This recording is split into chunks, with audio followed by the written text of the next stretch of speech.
ධර්මදේශනයේ ප්‍රඥා නාලිකාව තුලින් විසිරුවා හැරීමට ප්‍රචාරය කිරීමට ධර්ම දානය සිදු කිරීම සඳහා මාතර කැකුණදුර ගෝල්ඩන් සිටි නිවාස සංකීර්ණයේ පදිංචි එස්.එච්. ගජනායක මහතාගේ ප්‍රියාදර භාර්යාව වූද පූජනීය තලල්ලේ චන්දකිරි ස්වාමින් වහන්සේ ඇතුළු දූ දරුවන්ගේ සෙනෙහවර මෑණියන් වූ සාමා ගජනායක මහත්මිය පරලෝක සැපත් වී වසරක් පිරීම නිමිත්තෙන් එස්.එච්. ගජනායක මහතා සහ දූදරු පිරිසද කොළඹ හත නාරද බෞද්ධ ධර්මායතනයේ දායකා පිරිසද දායකත්වයේ දරලා තිබෙනවා. උතුම් වූ ධර්ම දාණයෙන් ජනිත වන මහ පුණ්‍ය ශක්තිය සාමා ගජනායක මෑණියන් හට මෙම කුසලයේ අනුමෝදන් වී භව ගමන සුවපත් කර ගනීවා. සීල සත්‍යෝ සුවපත් වෙත්වා කියලා බලාපොරොත්තු වෙනවා. එසේම වේවා කියලා ආශිර්වාද කරනවා.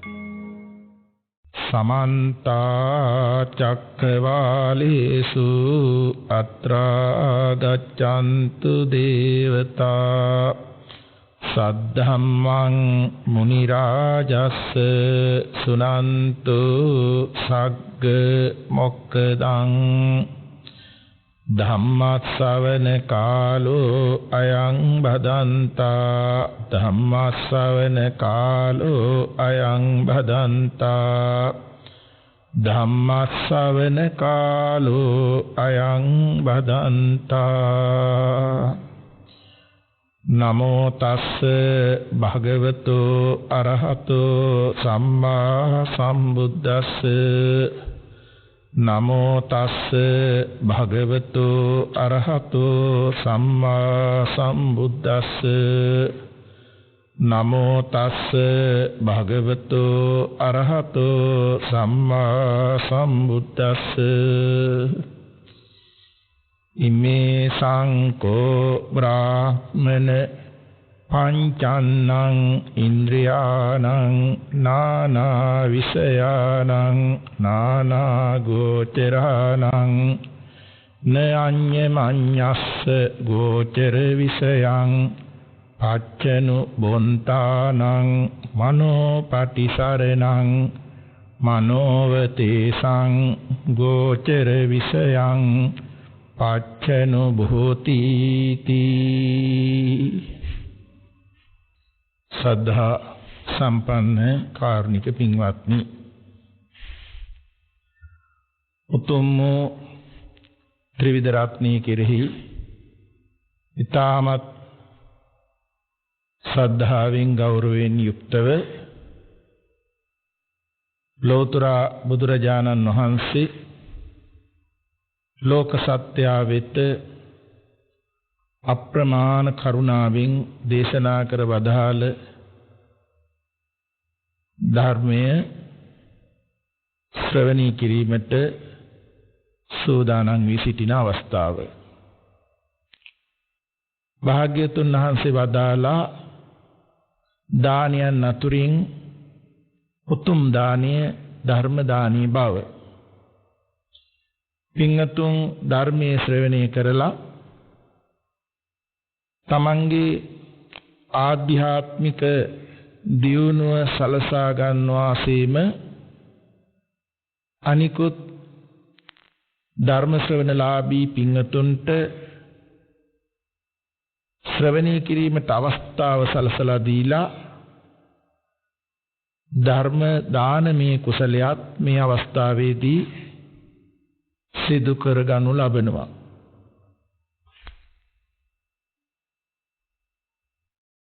උපදිමින් මැරෙමින් කර්මානුරූප යලි උපදිමින් ස්කන්ධ ධාතු ආයතන සංඛ්‍යාත මේ ලෝකේහි සැරිසරන මේ සත්‍යයට කලාතුරකින් තමයි මෙවැනි බුද්ධෝත්පාද කාලයක් සහ මනුෂ්‍ය ජීවිතයක වර ලැබෙන්නේ. අපට ඊමහත් භාග්‍ය උදා වෙලා තියෙනවා. එපමණක්ම නෙමෙයි, භාග්‍යතුන් වහන්සේ වදාළ ශ්‍රී මුක බුද්ධ වචනය ශ්‍රවණය කරන්න ලැබිලා තියෙනවා. එයින් අපි යහපත් විමර්ශනශීලී භාවයක් ඇති කර ගන්නවා නම් යෝනිසෝ මනසිකාරයකින් යුක්ත වෙනවා නම් අපට ධර්මයේ ජීවිතය තුළට එකතු කොට සීල සමාධි ප්‍රඥා කියන ත්‍රිශික්ෂා ධර්ම පූර්ණයෙන් මාර්ගඵල නිර්වාණ අවබෝධය සාක්ෂාත් කර ගැනීමට මේ ජීවිතය තුළ අවස්ථාව සැලසීලා තියෙනවා. සංයුක්ත නිකායෙහි තියෙනවා අන්ධකාර සූත්‍රය කියන සූත්‍ර ධර්මයක්. එහි සඳහන් වෙනවා මේ ලෝකේ 이르දිමත් සඳහිරු දෙදෙනාගේ එළිය නොවටන මහත් අඳුරු ස්ථාන ඇති බව. වික්ෂුන් වහන්සේලා ඒ අවස්ථාවේ විමසා සිටිනවා ස්වාමීනි ඒ අන්ධකාරයටත් වඩා අන්ධකාර ස්ථාන තියෙනවද කියලා. භාග්‍යවතුන් වහන්සේ වදාරනවා මේ ජාතියක් ජරාවක් ව්‍යාධියක් මරණයක් පවරාගෙන සිටින මේ ස්වභාවය ඊටත් වඩා අඳුරු අගාධයක් පිළිගන්නා වූ බව. ඒ නිසා චතුරාර්ය සත්‍ය ධර්මයෙන් ප්‍රඥා ලෝකේ උදා කරගෙන ඒ ඝන අඳුරෙන් අපි මිදෙන්න වීරිය කරන්න ඕනේ. ඒ අදහස ඇතුව අපි ධර්මයේ ශ්‍රවණය කරන්නට අවශ්‍ය කරනවා. අද ධර්ම දේශනාවෙහි මාතෘකා වශයෙන් තබා ගන්න යෙදුනේ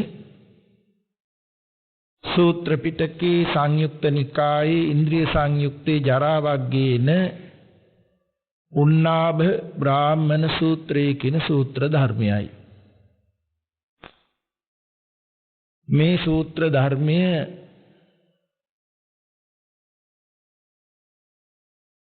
විපස්සනා භාවනාවට නැඹුරු වී තියෙන විපස්සනා භාවනාව ගැන දේශනා වෙලා තියෙන සූත්‍ර ධර්මයක්. පින්තුන් දන්නවා මේ ශාසනයෙහි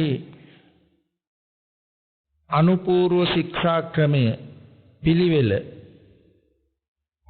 සීල සමාධි ප්‍රඥා නැත්නම් පුණ්‍ය ක්‍රියා වස්තු තුන දාන සීල භාවනාවයි. ඒ අනුපිළිවෙලට පෘථග්ජන මානසකට පංචශීලය අෂ්ටාංග සීල ආදී සීල ධර්මයන් යෙදිලා මමත්වයෙන් කෙරෙන අනර්ථ ක්‍රියාවල් පාලනය කරගෙන නානා අරමුණු කෙරේ විසිර ගියා වූ සිත ඒකාග්‍රතාවයේ කියන සමාධි ලක්ෂණයකින් යුක්තව විපස්සනාවට අයිති දහම් කොටසක් ශ්‍රවණය කරලා ඒ ධර්මයේ ජීවිතේ තුලින් දැක එකතු කර ගැනීමෙන් අපට ඒ පෘථග්ජන භාවයෙන් මිදිලා මාර්ගඵලාදී ගමනයන්ටපත් වෙන්න පුළුවන්කමක් ඇති වෙනවා. ඒ වගේම දාන සීල භාවනා කියන ත්‍රිවිධ පුණ්‍ය ක්‍රියා වස්තු තුන ගැන බලනකොටත් දන් දීමෙන් ආනිසංසයන් ඇති වෙලා සිල් රැකීමේ ආනිසංසය ලැබලා අනතුරුව සමත විපස්සනා භාවනාවන් වලට යෙදෙන්න අවස්ථාව සැලසෙනවා. එවැනි හැම කෙනෙකුටම තමන් ඉන්න මට්ටමේ ඉඳන් ක්‍රමානුකූලව යෙදෙන්න තියෙන ධර්ම මාර්ගයක් තමයි අපට භාග්‍යවතුන් වහන්සේ වදාරලා තියෙන්නේ. අංගුත්තර නිකායේ දානානිසංස සූත්‍රය කියන සූත්‍ර ධර්මයේහි අපට දන් දීමේ ආනිසංස 5ක් වදාරලා තියෙනවා. මහණෙනි මේ දන් දීමේ ආනිසංස 5කි. බොහෝ දිනෙකට දන් දෙන පුජ්‍යලයා ප්‍රියමනාප වෙන බව, ශාන්තෝ සත්පුරුෂයන් ඇසුරු කරන බව, යහපත් වූ කීර්ති ශබ්දයක් උස්ව පැන නැගෙන බව, ඒ වගේම දන් දෙන දායකයා සත්පුරුෂයන් ඇසුරු කරන නිසාම පංචශීල ගුණ ධර්මාදී ධර්මයන් අහලා දැනගෙන පංචශීලයෙන් යුක්ත වෙන බව, එසේ ගත කරන ජීවිතය කය බිඳී මරණයෙන් මතු දුගතියකටපත් වෙන්නේ නැතුව සුගති උපතක් ලබන බව. ඒ නිසා මෙවැනි කරුණු බෞද්ධ අපට හොඳට හුරු පුරුදුයි. ඒ නිසා තමයි අපි සංඝික දාන හෝ වේවා, දුගී මගී යාචකාදීන් හෝ වේවා, තිරිසන් සතෙකුට හෝ වේවා දන් දීමට නැඹුරු සිතක් උපතින්ම ඒ ගතිය ජීවිතයට එකතු වෙලා තියෙන්නේ. එතකොට අපි මෙතනදී තේරුම් ගත්තා ඒ ආනිසංස පුජ්‍යල භාවයේ මතම මේ දානමය පුණ්‍ය ක්‍රියාව කරන නිසා ආනිසංස 5ක් පුජ්‍යලත්වයේ මතම ලැබෙන බව. දන් දෙන පින්වතා සත්පුරුෂ ආශ්‍රයෙන් සිල්වත් භාවයට පත් වෙන ක්‍රම නිසාම සීලේ ආනිසංස 5ක් අපට ධර්මයේ උගන්වලා තියෙනවා. එකක් අංගුත්තර නිකායේ සීල සූත්‍රය අපට උගන්වනවා. සිල්වතා ප්‍රමාද නොවි අප්‍රමාදීව මහත් වූ භෝග රාශියක් ලබනවායි කියලා. මොකද යම් කෙනෙක් සිල්වත් භාවයකින් ජීවිතය ගත කරනවා නම් මත්පැන් මත්කුඩු වැනි දේවල් වලට පාවිච්චියට බැසගන්නේ නැහැ. ඒ වාගේ දුරාචාරයේ සූදෝ වැනි දෙයකට යෙදෙන්නේ නැහැ. ධාර්මික වෙලෙහෙල දාමින් ලබන ගොවිතැන් ආදී දේවල් වලින් ලබන ලද ධනය ධාර්මික ආකාරයකටමයි පරිහරණය කරන්නේ. තරුණ කාලයේදීවත් තරුණ මදයකින් මත් වෙන්නේ නැතුව හොඳ සිහිනුවණින් යුක්තව කටයුතු කරනවා. මෙවැනි සිල්වන්තයෙකුට ලබන භෝගයන් වැඩි දියුණු වෙනවා. ඒක ධර්මයේ පෙන්නලා තියෙනවා. වික්ෂුන් වහන්සේලාට ආර්ය දානිය සම්පූර්ණ වෙනවා.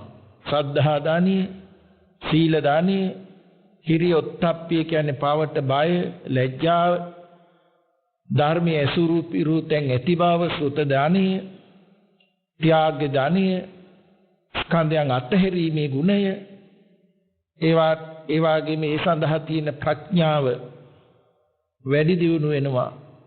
වික්ෂුන් වහන්සේලාගේ පැත්තෙන් ලබනකොට බලනකොට ඒ වගේම සිල්වතුගේ යම් කීර්ති ഘോഷා ශබ්දයක් පණ නගිනවා. ඒක ධර්මයේ පෙන්නනවා. සදුන් තුවරලා ආදී මල් වල ගන්ධය උඩුහුලඟට යන්නේ නැහැ. නමුත් සිල්වතාගේ සීල සුගන්ධය දසත පැතිරෙනවයි කියන කරුණ. එකත් සීලෙහි තියෙන එක්තරා ආනිසංස ධර්මයක්. යම් පිරිසක් වෙත විශාරදව ඉදිරිපත් වෙන්න පුළුවන්කමක් තියෙනවා. ශාස්ත්‍රීය බ්‍රාහ්මණ ගෘහපති ශ්‍රමණ කොටස් කරා සීලවන්තයා ඉදිරිපත් වෙනකොට එළඹෙනකොට කිසිම විපලිසර භාවයක් නැතුව විශාරදව ඉදිරිපත් වෙන්න පුළුවන්කමක් තියෙනවා. ඒ වගේම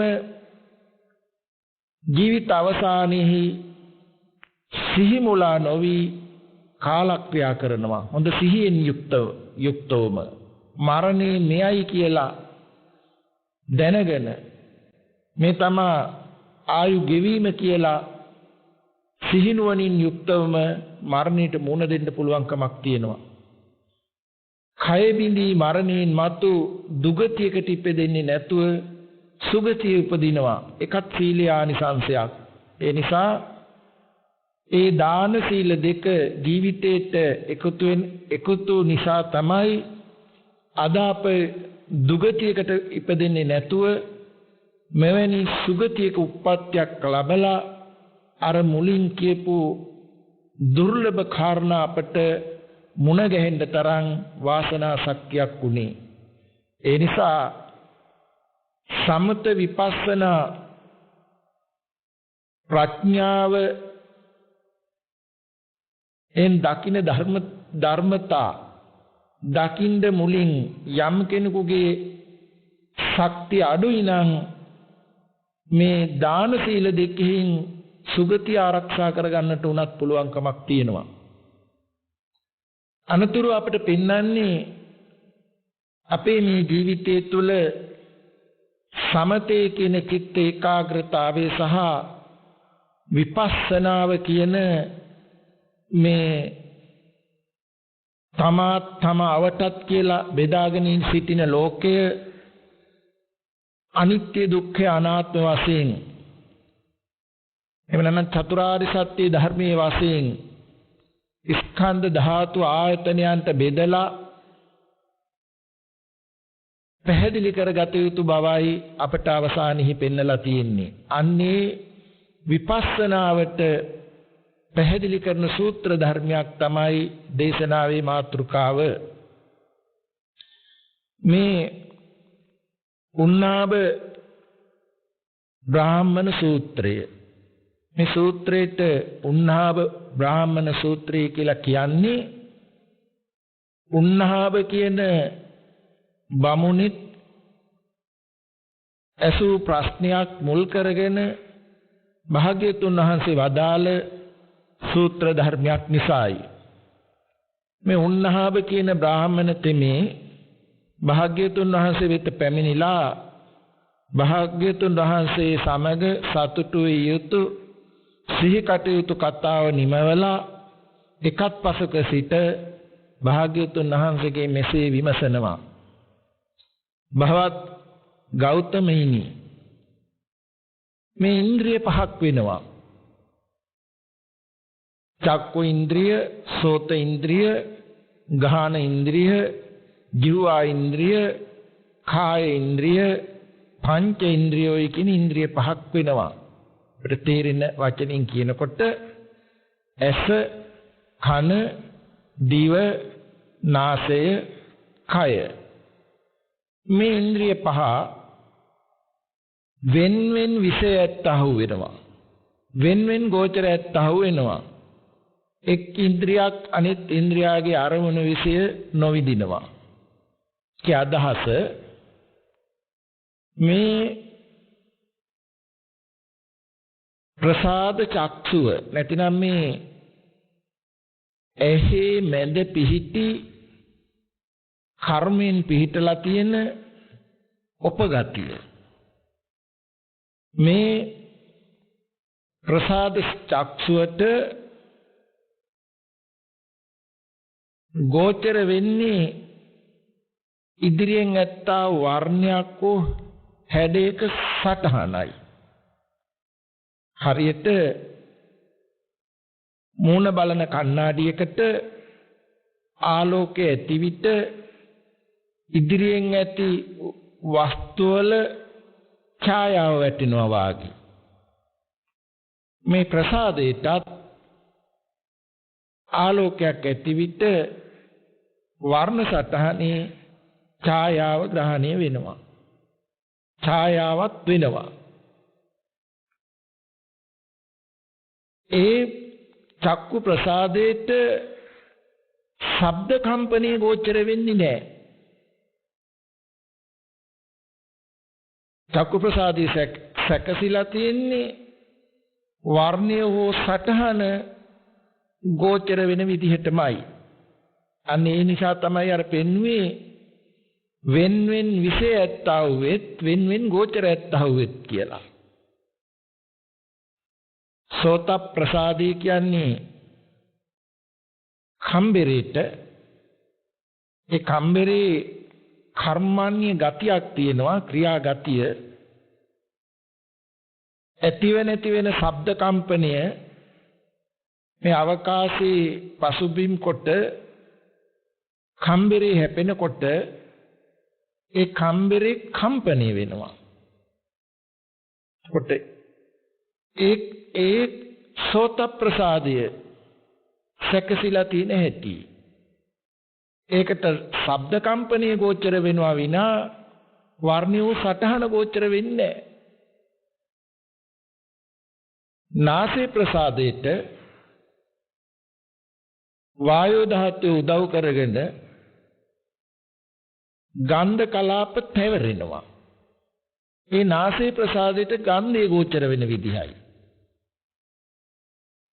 දිව්වා ප්‍රසාදයට දිවට රසේ රූපය ආපෝ ධාතුව නොහොත් කටේ කෙල වලින් තැවරෙනවා. ඒ දිව්වා ප්‍රසාදයට රසය ගෝචර වෙන විදිහයි. ඒ දිව්වා ප්‍රසාදයට අනිත් දේවල් ගෝචර වෙන්නේ නැහැ. කාය ප්‍රසාදයට කාය ප්‍රසාදී කියලා කියන්නේ පුළුම් පෙඳකට තෙල් බින්දුවක් වැටෙනකොට ඒ පුළුම් පෙඳ පුරාම පැතිරිලා යනවා වාගේ මේ ආස්වාස වාතයේ ලේ ධාතුව දෙක කර්මයෙන් හටගත් පෙනහැල්ලේදී සංයෝග වෙලා හදවතට වැටිලා හදවත මූලික කොට ක්‍රියාකාරීත්වයේ මේ මුළු ශරීරේ පුරාම මේ සංයෝගේ පැතිරෙනවා. ආස්වාස වාතයේ ලේ ධාතුවේ සංයෝගය. එතකොට කර්මද තේජෝ ධාතුව නැත්නම් ක්‍රියාවෙන් හට ගන්නා වූ තේජෝ ගතියක් උණුසුම් ගතියක් බලය ඇති වෙනවා. ඉසකයාග නියපොතුවග යටිපල්ලේ එහෙම තියෙන වියලි හැමේ මොකද අපිට ඒක කැඩුවට රිදෙන්නේ නැහැ. ඒ තැන්වල මේ උණුසුම පැතිරෙන්නේ නැහැ. ඒ ලේ ධාතුවත් සමග මේ උණුසුම සැකසෙන සෑම තැනකම සෑම රූපාංශකම සෑම සෛලයකම මේ කාය ප්‍රසාද ගතිය තියෙනවා. ඒක මේ මතු පිටින් විතරක් නෙමෙයි අභ්‍යන්තර සෛලවල පවා මේ ප්‍රසාද ගතිය තියෙනවා. ඒ කාය ප්‍රසාදයට ගෝචර වෙන්නේ හැපෙන දෙයක්. මේ සාමාන්‍ය මට්ටමකට හැපිලා බෑ. ටිකක් රළුව හැපෙන්න ඕනේ. ඒ නිසා කාය ප්‍රසාදයට කියනවා ගෝචරයක් හැපෙන්න පඨවි ධාතුව උදව් වෙනවා කියලා.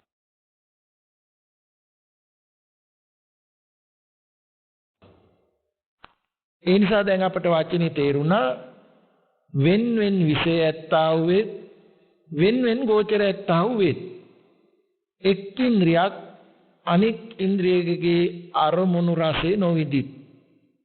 කාරණයකට එක කාරණයක් නිසා අනික් කාරණේ ඒ කාරණේට එකතු වෙන්නේ නැහැ කියන එක අපිට මෙතනදී පැහැදිලි වෙනවා. මේ බමුණුතුමා අහනවා මේ පංචේන්ද්‍රයන්ට කුමක් පිළිසරණද කවරෙක් ඔවුන්ගේ අරමුණු විශේ විඳීද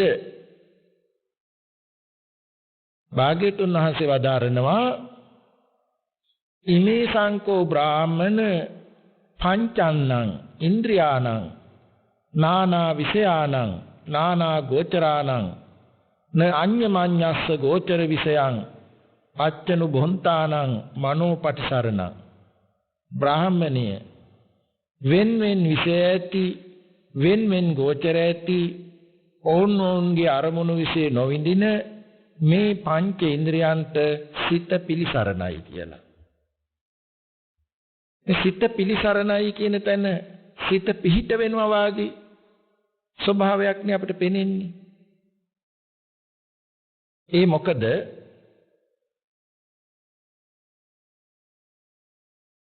චක්කු ප්‍රසාදේට ආලෝකයේ උදව්වෙන් ගෝචර වස්තුවේ ඡායාවක් වැටුණාට ප්‍රසාදේවත් ආලෝකේවත් ගෝචරේවත් ඒ පිළිබඳව දන්නේ නැහැ. ඒ නිසා අපිට මෙතනදී පේනවා ප්‍රසාදේ නෙමෙයි මේ දැනගන්න ස්වභාවය කියන කරුණ. ඒ අර්බය හිතක් පහළ වෙන්න ඕනේ. එතකොට තමයි චක්කුංච පටිච්ච රූපේච උප්පජ්ජති චක්කු විඥානං කියන වදාළ වචනේ අපිට පැහැදිලි වෙන්නේ. ඇසට රූපයක් හමු වෙනකොට ඒ අර්බය රූප දැනගන්නව සිත පහළ වෙනකොටයි මේ ඉන්ද්‍රයන්ට සිත පිළිසරණ වෙලා තියෙන්නේ. ඉදිරි කාරණේ පැවැත්ත වෙන්නේ.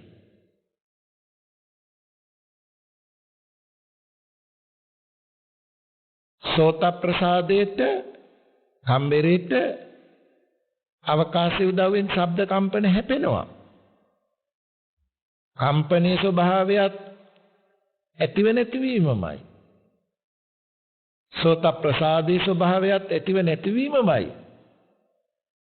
කම්පනයේ ඇතිව නැති වී යලි කම්පන ස්වභාවයක් ඇති වෙන්න සෝත ප්‍රසාදයේ උදව් වෙලා තියෙනවා.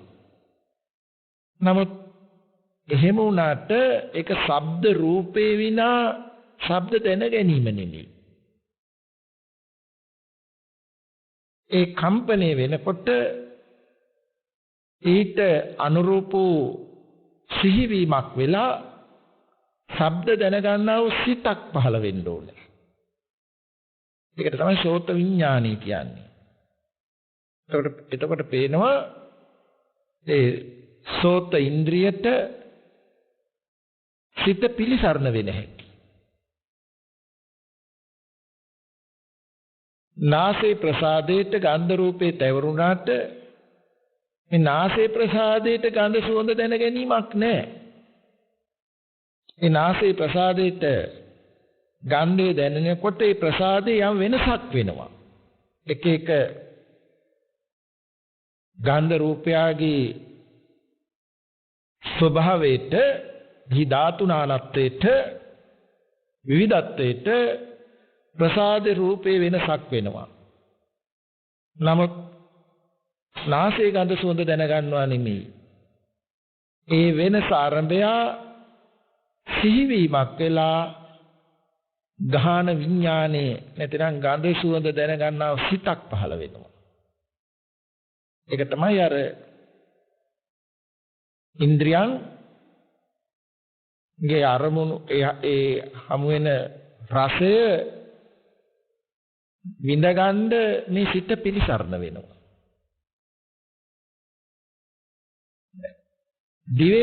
දිව ගැන බලනකොට දිවවා ප්‍රසාදයට රසේ රූපය ආපෝ ධාතුව කියන කටේ කෙල මගින් තැවරෙනවා.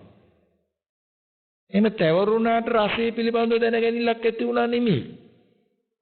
අපි බෝතලයක තියෙන සීනි, බෝතලයක තියෙන මී පැණි රස නැහැ. තවම එතෙන්ට පැණි රස කතාවක් නෑ. එතන තියෙන සංයෝගයක්. බෝතලයක තියෙන කොහොඹ තෙල් තිත්ත කතාවක් නෑ. එතන තියෙන තවම සංයෝගයක්. නමුත් මේ සංයෝගය මේ කර්මයෙන් හටගත් ජීවා ප්‍රසාදයට ඇවරෙනවා. ආපෝ ධාතුන් හොත් කටේ කියලා එතන උදව් වෙනවා. ඒට ඇවරුණත් රසයක කතාවක් නෑ තවම. ඒ අරබියා සිහිවීමක් වෙලා රසය දැනගන්නා වූ සිත ජීවා විඥානී පහළ වෙන්න ඕනේ. එතකොට තමයි රසය අනුභව කරන්නේ. විඥානී මුල් කොටයි ඉදිරියේදී පියවරෙන් පියවර මේ වින්දනේ වෙන්නේ.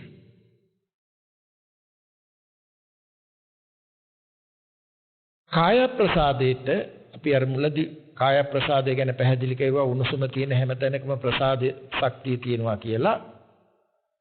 ඒ ප්‍රසාදයට පඨවි කියන තදගතිය උදව්වෙන් යම් යම් දේවල් හැපෙනවා. නිින්ද ගිහින් ඉන්න වෙලාවක අපි නිදාගෙන ඉන්නේ කොතනකද කියලාවත් දන්නේ නැහැ. පොළොව උඩ වාඩි වෙලා නිින්දට වැටුනොත් එහෙම පොළොව උඩ ඉන්නවා කියලාවත් දන්නේ නැහැ. ඒ කාය ප්‍රසාදයට හැපෙන ස්වභාවය ඊට අනුරූප වූ සිහිවීමක් කළා දැනගැනීම ස්වභාවයකටපත් වෙන්න ඕනේ. කාය විඥානයක් පහළ වෙන්න ඕනේ. එතකොට තමයි මේ ඒ සිත ඉන්ද්‍රියන්ට පිළිසරණ වෙන්නේ. මේ නිසා පෘථග්ජන හිතක් නිතරම බලන්නේ ඇහත් රූපයත් විඥානයත් එකක් විදිහකට. සාමාන්‍ය මට්ටමකදී අපේ නිවසට හිතවතෙක් එනවා නම් අහවලා අපි හමු වෙන්න එනවා කියලා වස්තුමය ලෝකයක් විදිහට බලනවා විනා ඒ ආරම්භය සිතුවිලි හිතක් පහළ වෙනවා කියන වචනේ දෙන්නේ නැහැ. ඊළඟට අපි ගෙදරක බඩු මුට්ටු පරිහරණය කරනකොට ඒ භාණ්ඩ මම විසින් පරිහරණය කරනවායි කියලා ද්‍රව්‍යමය වස්තුමය ස්වභාවයක් පිළිගන්නවා විනා හිතක් කරා ඒ දේවල් දැනගන්නවා කියලා පිළිගන්නේ වෙන්නේ නැහැ. අඩුතරමින් මේ කය පරිහරණය වෙනකොට ආහාර ගන්නකොට වතුර පානය කරනකොට ශරීරය පිරිසුදු කරනකොට ඇවිද්දෝනකොට වාඩි කරනකොට සිටගෙන ඉන්නකොට නිදා ගන්නකොට යලි අවදි වෙනකොට කයක් පරිහරණය කරනවා. ද්‍රව්‍යමය කයක් පරිහරණය වෙනවයි කියලා පිළිගැනිල්ලක යුක්ත වෙලා තියෙනවා විනා මම කොට පිළිගැනවිලා තියෙනවා මිසක් කයයි සිතුවිලි හිතයි අන්‍යෝන්‍යව සම්බන්ධයක් වෙලා වෙනවා කියලා දැනගැනිල්ලක් නැහැ.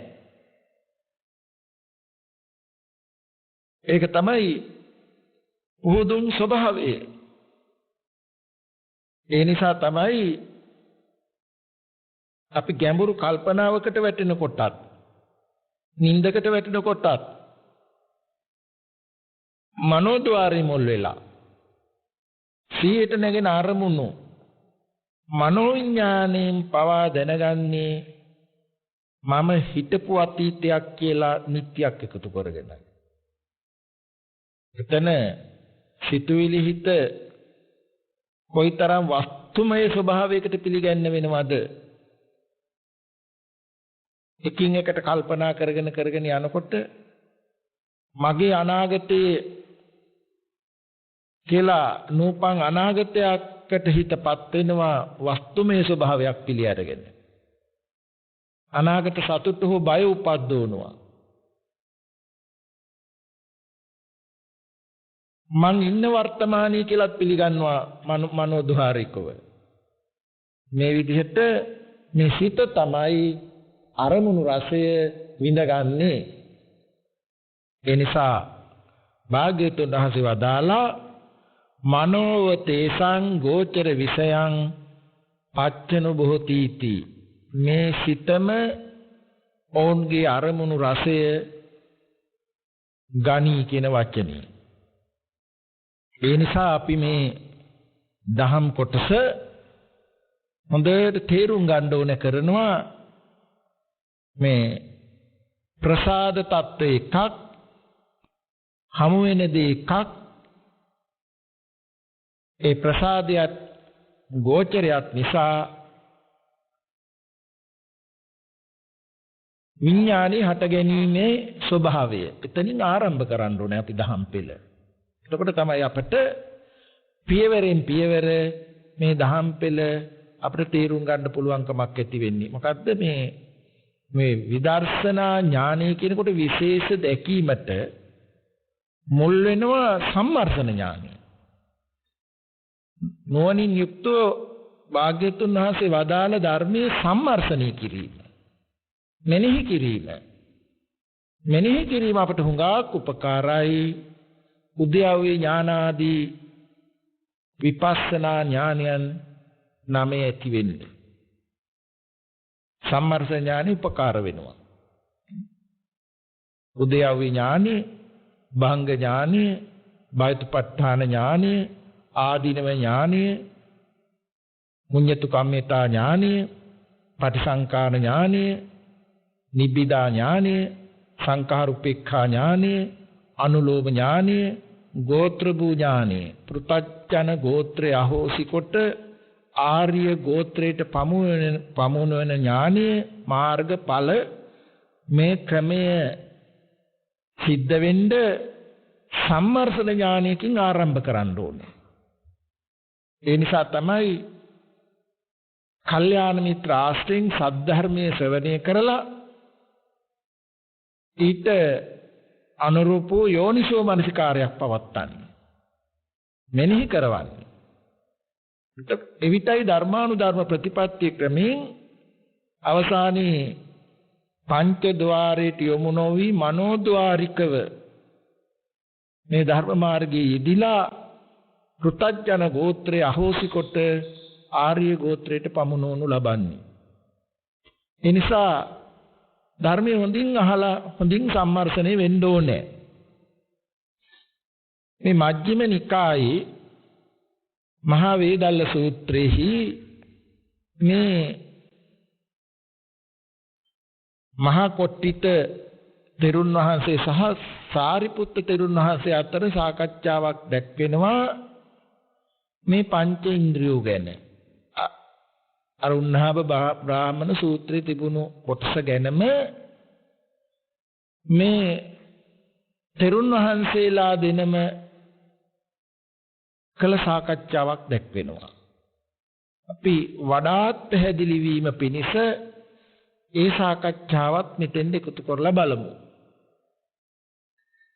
මහා කොට්ටිත තෙරුන් වහන්සේ සාරිපුත්ත තෙරුන් වහන්සේගේ විමසනවා, එවත්නි ඇස කන නාසය දිව කය යන මේ පංච ඉන්ද්‍රියෝ නානා විෂය ඇති නානා ගෝචරත්වෝ වෙති. අපි පැහැදිලි කරුවා මුලින්. මේ ඉන්ද්‍රිය පහ එකක් අනිකෙහි අරමුණු නොගනී. එකත් අපි පැහැදිලි කෙරුවා.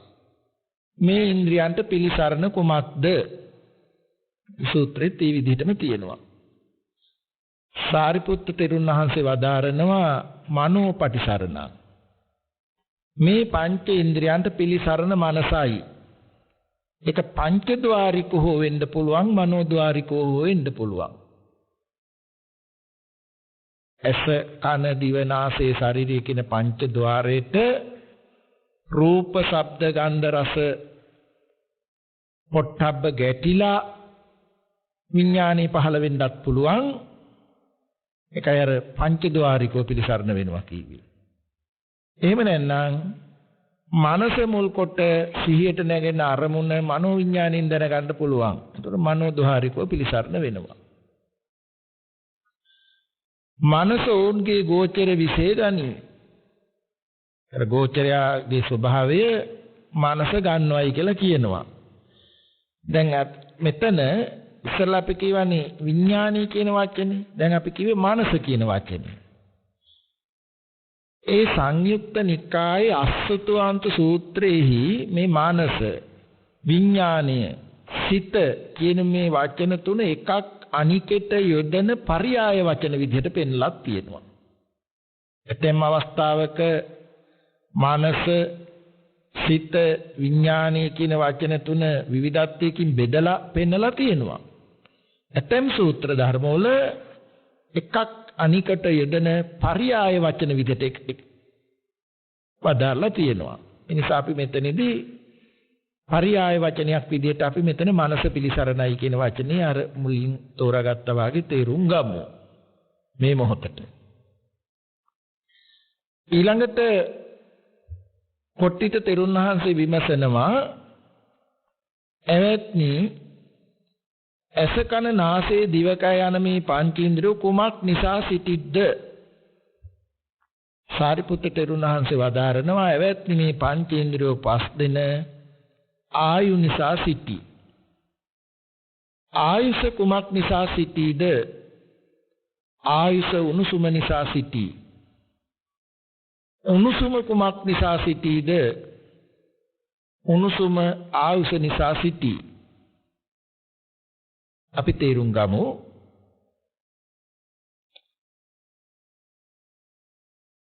වින්නතුන් නිතර ශ්‍රවණය කරන සූත්‍ර ධර්මයක් තමයි කම්ම සූත්‍රය. මේ කම්ම සූත්‍රයේහි අපට උගන්වලා තියෙන්නේ මේ ඉන්ද්‍රිය 6 ඇස කන දිව නාසය ශරීරය කියන මේ ඉන්ද්‍රිය 6 මනස කාම ලෝකේ හටගත්තේ එක හේතුවක් දෙමෝපියන්ගේ ප්‍රත්‍ය.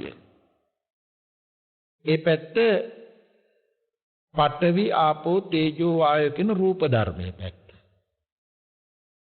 තව හේතුවක් පුරාණ කර්ම ප්‍රත්‍ය.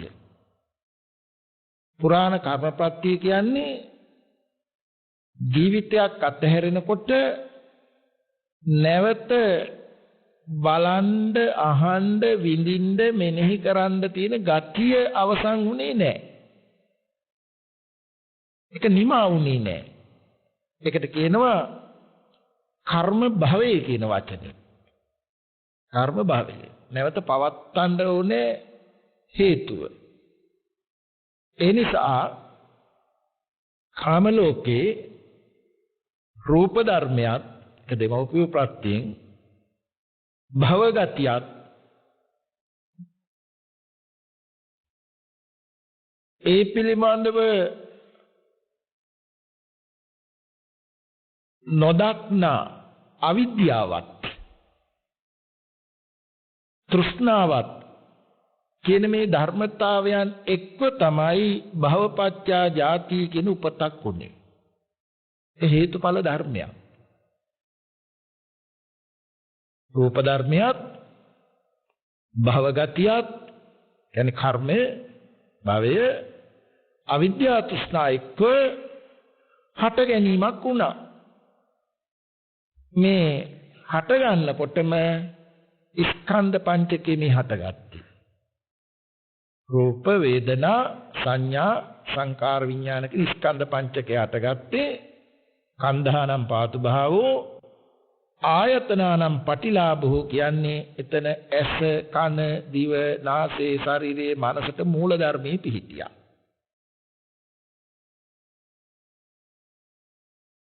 දැන් ඒ ආරම්භක අවස්ථාවේ යම් ආයු ශක්තියක් අඩංගුයි. ජීවිතේන්ද්‍රිය ශක්තියක් අඩංගුයි. පවත්තන ශක්තියක් අඩංගුයි. ඒ ආයු පැවතෙන්න මෞගේ උණුසුම උපකාර වුණා. ආයු පැවතෙන්න මෞගේ උණුසුම එතන උපකාර වුණා.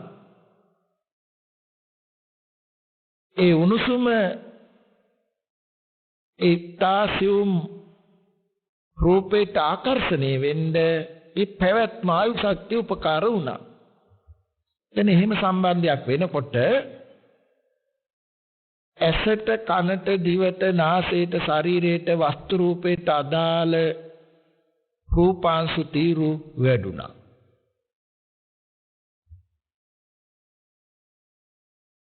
මනෝමූලිකව භවගතිය මුල් කොට මනෝ විඥානේ පහළ වෙනවා.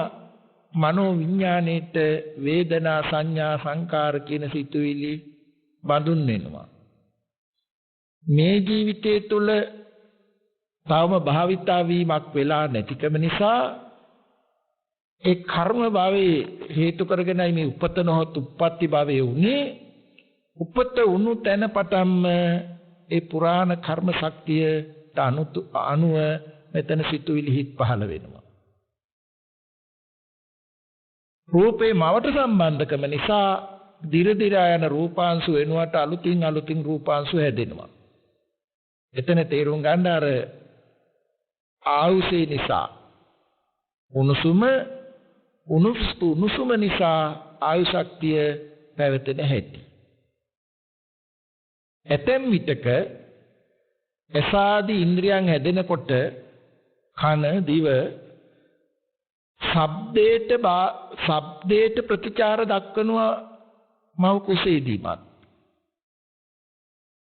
කාය ප්‍රසාදයට සීතෝෂ්ණ ලැබෙනකොට මව කුසේදීමත් ප්‍රතිචාර දැක්වෙනවා.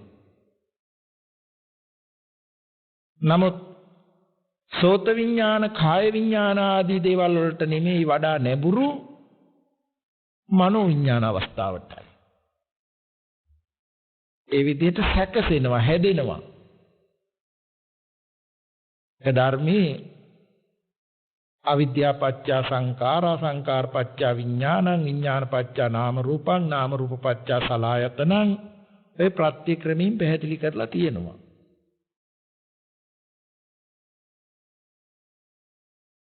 මව් කුසෙන් බිහි වෙලා අම්මාගේ සම්බන්ධතාවය අතහැරෙනකොට දැන් අර මවට සම්බන්ධ තිබුණු උණුසුම වැය වේගෙනයි යන්නේ.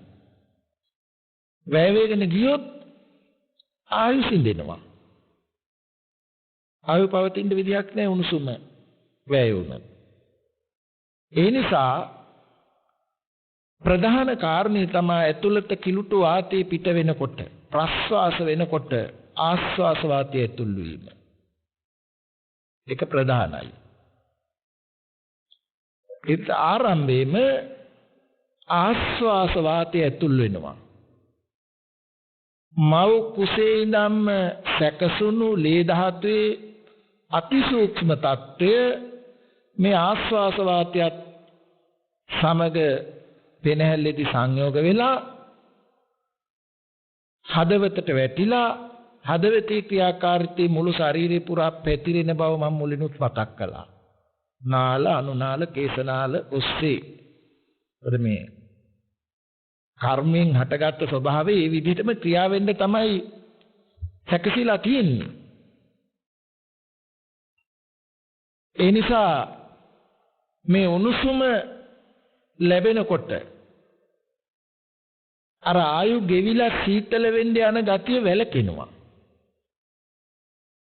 උණුසුම පැවතෙන්න විදියක් නැහැ සීතල නිසා, සීතල පවතින්න විදියක් නැහැ උණුසුම නිසා.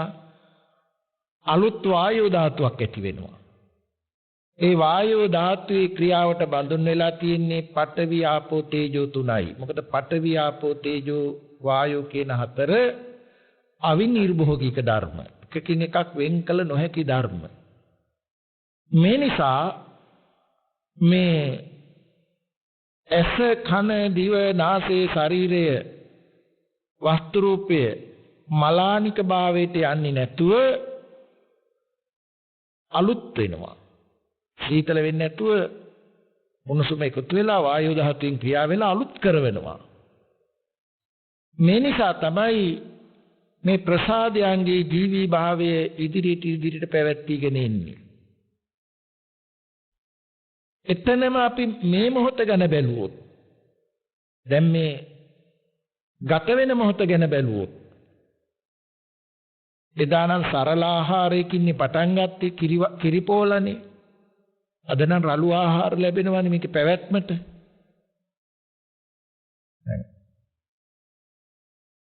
කලින් ලබා දුන්නු ආහාර ජීර්ණය වෙලා ඇති වුණු ලේ ධාතුව ආශ්වාස වාතයත් එක්ක සංයෝග වෙලා ඇති වෙන උණුසුම සහ බලය ශක්තිය ගැන වෙනම කතා කරමු.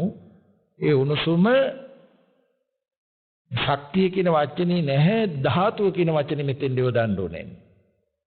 යම් ක්‍රියාවක් කරන හැකියාව ධර්ණ අර්ථය. උණුසුම ආමාශගත ආහාර ඕජාවට තෙතට වදිනකොට ඇති වෙන වාතයෙන් ආමාශගත ආහාරය පෙරලෙනවා. ඒකට කියන්නේ කොට්ටාස වාතය කියලා. ආහාරය පෙරලවනවා. යම් විදිහකින් උඩහට තල්ලු වුණොත් ඉහළට තල්ලු කරන වාතය කියන නමින් උද්ධංගම වාතය කියලා කතා කරනවා. වාතය ක්‍රියාමේ කෙනෙක් ක්‍රියා කරනවා නෙමෙයි. ආමාශගත ආහාරය අන්තර දිගේ පහළට තල්ලු වුණොත් පහළට බහින වාතය කියන අර්ථයෙන් අදෝගම වාතය කියලා කතා කරනවා. වාතය ක්‍රියා. මේ ආමාශය ඇතුළු අන්ත්‍ර පද්ධතියේ තියෙන පීඩනයක් තුලයි. ඒකට කියනවා කුච්චිත වාතය කියලා. ජීර්ණ වෙන ආහාරය නැසිලා ලේ ධාතුවක් බවට පත් වෙනකොට ලේ ධාතුව තල්ලු වෙනවා ශරීරයේ කේස් ලෝම් නියදාත් සම්මාස්නහර පවා හදාගෙන. ඇට කොටු ඇට මිදුළු ඇට මිදුළු හරහා ලේ ධාතුව. එතකොට කියනවා අංග ප්‍රත්‍ය වල ක්‍රියා කරන ආකාරය කියන නමින් අංගමංගානුසාරී වාතය කියලා. අංගමංගානුසාරී වාතය පැතිරෙනකොට දිරපු කොටසත් කලින් හැදිලා නැති වෙන කොටස් ඒකට එකතු කරගෙන හදවත පෙනහැල්ල හරහා පිට කරනකොට ප්‍රස්වාස වාතය කියනවා. මේ නිසා ප්‍රස්වාස ආස්වාස ප්‍රස්වාස කියන ක්‍රියාවලිය තුළ පැවැත්ම සහ උණුසුම සහ පැවැත්ම කියන කරුණු දෙක වෙනවා. මෙන්න මේ නිසායි අර ආයුෂ කුමක් නිසා සිටීද? පැවැත්ම කුමක් නිසා වෙයිද? මේක ආයු ගෙවෙන්නේ නැත්තේ ආයුෂ උණුසුම නිසා සිටී. උණුසුම කුමක් නිසා සිටීද? උණුසුම ආයුෂ නිසා සිටී. හැබැයි ක්‍රමෙන් මේ ක්‍රියාදාමයට ආරම්භක ආයු ශක්තිය ජීවිතේන්ද්‍රිය ශක්තිය ගෙවි යනවා. ඒ නිසා අවසානයේ ප්‍රශ්නේ නිමාවටපත් උනේ එවැනි ආයුෂ උණුසුම නිසා සිටී, උණුසුම ආයුෂේ නිසා සිටී. මේ කෙසේ වටහා ගන්නේද? සාරිපුත්ත තෙරුන් වහන්සේ වදාරනවා උපමාවක් කරමි. උපමාවෙන්ද ඥානවන්තයා කරුණ වටහා ගනි. යම් පරිදි දැල්වෙන තෙල් පහනක පහන් දැල්ල නිසා ආලෝකේ පෙනේද? ආලෝකේ නිසා පහන් දැල්ල පෙනේද? දැල්ල නිසා ආලෝකේ පේනවා, ආලෝක උපකාර වෙනවා පහන් දැල්ල පේන්න. දෙක අවස්ථා දෙකක් ගැන කතා කරුවාට අවස්ථා දෙකම එකිනෙකට උපකාරයි. ඒ වගේම එක අවස්ථාවක්වත් තියෙන්නේ නැහැ. ඒ වාගේ ආයුෂ නිසා උණුසුම සිටී, උණුසුම නිසා ආයුෂ සිටී. උණුසුම ඇති වෙන්න ආයුෂ උදව් වෙනවා, ආයුෂ ඇති වෙන්න උණුසුම උදව් වෙනවා. හැබැයි මේ කරුණු දෙක එකක්වත් තියෙන්නේ නැහැ. ආයු ගෙවෙනවා. මේ කාරණේ අපි හොඳට වටහා ගන්නකොට මේ ආස්වාස ප්‍රස්වාසයත් සම්බන්ධ කරලා මේ මොහොතේදී මේ ආයු ගෙවෙනවා. මේ මොහොතේත් මේ ආයු ගෙවෙනවා. ඉන්ද්‍රියන් ඇතිවි නැති වෙනවා. අන්නේ ඉන්ද්‍රියන්ට සිත පිලිසරණ වෙන ආකාරය තමයි මෙතන විමසා ගන්න ඕනේ. ඉන්ද්‍රියෝ කියනකොට ඇහැ කන දිව නාසය ශරීරයේ වස්තු රූපේ තියෙනව නෙමෙයි. යමක් එහෙම වචනින් තියෙනවයි කියන අදහස නෙමෙයි අපි බලන්න ඕනේ. ඇතිව නැති වෙනවයි කියන කරුණ ආරම්භයේදීම හොඳට තේරුම් ගන්න ඕනේ. මේ රූපය ගැන කතා කරන්නේ රූපය ගැන කතා කරලා නිමාවකටපත් කරවන්න නෙමෙයි. මොකද සතර සතිපට්ඨාන ධර්මයන් දේශනා කරනකොටත් කායානුපස්සනාව තමයි භාග්‍යතුන් වහන්සේ මුලින්ම වදාarලා තියෙන්නේ. ත්‍රිලක්ෂණය ගැන වදාarනකොටත් රූපම් භික්කවේ අනිච්ඡං කියලා රූපය ගැන තමයි ආරම්භ කෙරුවේ. ඒ වගේම මේ හිත ගැන කතා කරනකොටත් ආධ්‍යාත්මික ආයතන බාහිර ආයතන කියලා රූපයෙන් ආරම්භ කරලා තියෙනවා. ඒ නිසා එය සතරමා ධාතුවෙන් හටගෙන නිරුද්ධ වෙනවා කියන කාරණේ පැහැදිලි වෙන්න තමයි මේ විඥාන 6 හරහා මේ දැනගන්නා ආකාර 6 හරහා මේ රූපයක් පෙනෙනවා නොවේ නම් රූප දෘෂ්ටියක් රූපයේ කියන මතයක් පෙනෙනවා කියලා යමෙකුට පැහැදිලි වෙන්නේ. ඒ මතයක් පෙනෙනවායි කියලා පැහැදිලි වෙන්න මතය ඇති කරන කාරණේ ගැන පැහැදිලි කරන්නේ ඒක තියෙන බවකට නෙමෙයි ඇතිව නැති වෙන බවක් පැහැදිලි කරන්නයි. එතකොට මේ ආධුනිකයෙකුට ධර්මයකට බැස ගන්න ධර්මයකට යොමු වෙන්න තැනක් ලැබුණා වෙනවා. ඒ නිසා අපි බලන්න ඕනේ මේ ඉන්ද්‍රියන්ට සිත පිළිසරණ වෙන ආකාරය ගැන. දැන් එතකොට හොඳට පැහැදිලි වුණා ඉන්ද්‍රිය 6 ඇතිව නැති වෙනවා කියන කරුණ. ඇසට රූප කියනවා. ඇසට රූප කියනකොටත් ඒ රූප සතර මහා ධාතුවෙන් හටගන්න ස්වභාවයක් නිසා නිරුද්ධ වීමත් එහිමයි. හට ගැනීම වෙනම කතා කරලා නිරුද්ධ වීම වෙනම කතා කරන්න බෑ. හටගන්න ස්වභාවය තුලමයි නැසීම. නැතේ කියන්නේ හට ගන්නවා. ඇතේ කියන්නේ නිරුද්ධ වෙනවා.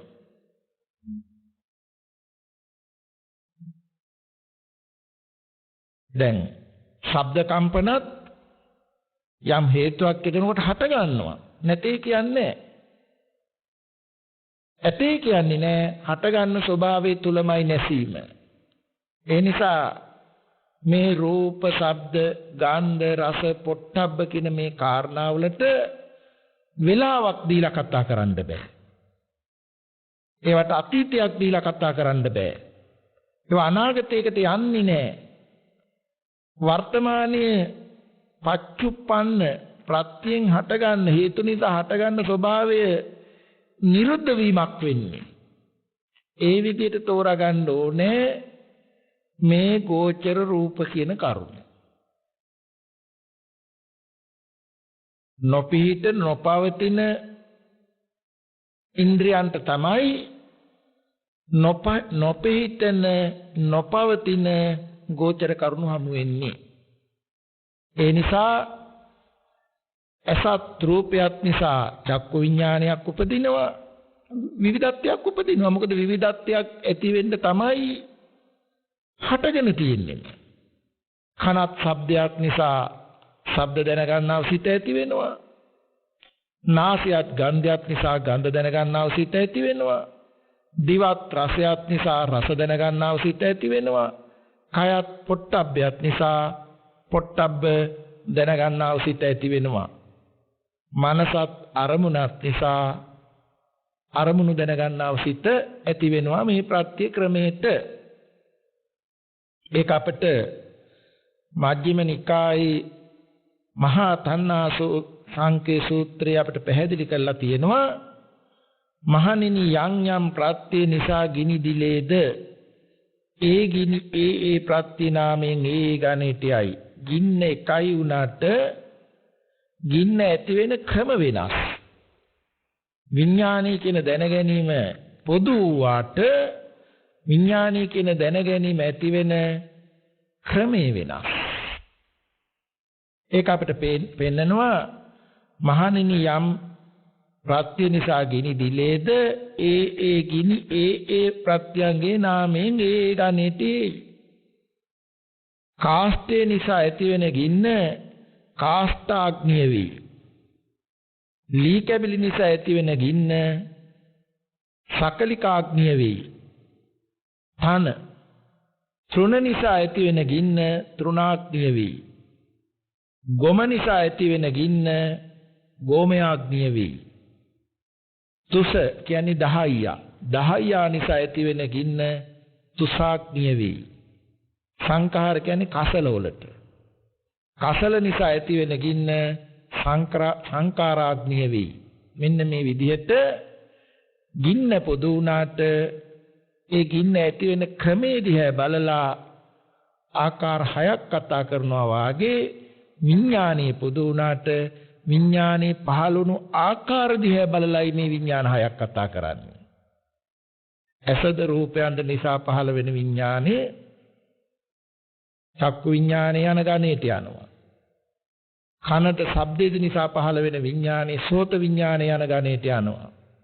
නාසයේද ගන්ධයේද නිසා පහළ වෙන විඥානේ ගාහන විඥානය යන ගණේට යනවා. දිවද රසයේද නිසා පහළ වෙන විඥානේ ජීවා විඥානය යන ගණේට යනවා. කායද ස්පර්ශ රූපද නිසා පහළ වෙන විඥානේ කාය විඥානය යන ගණේට යනවා. මානසද ධර්මයන්ද නිසා පහළ වෙන විඥානේ මනෝ විඥානය යන ගණේට යනවා.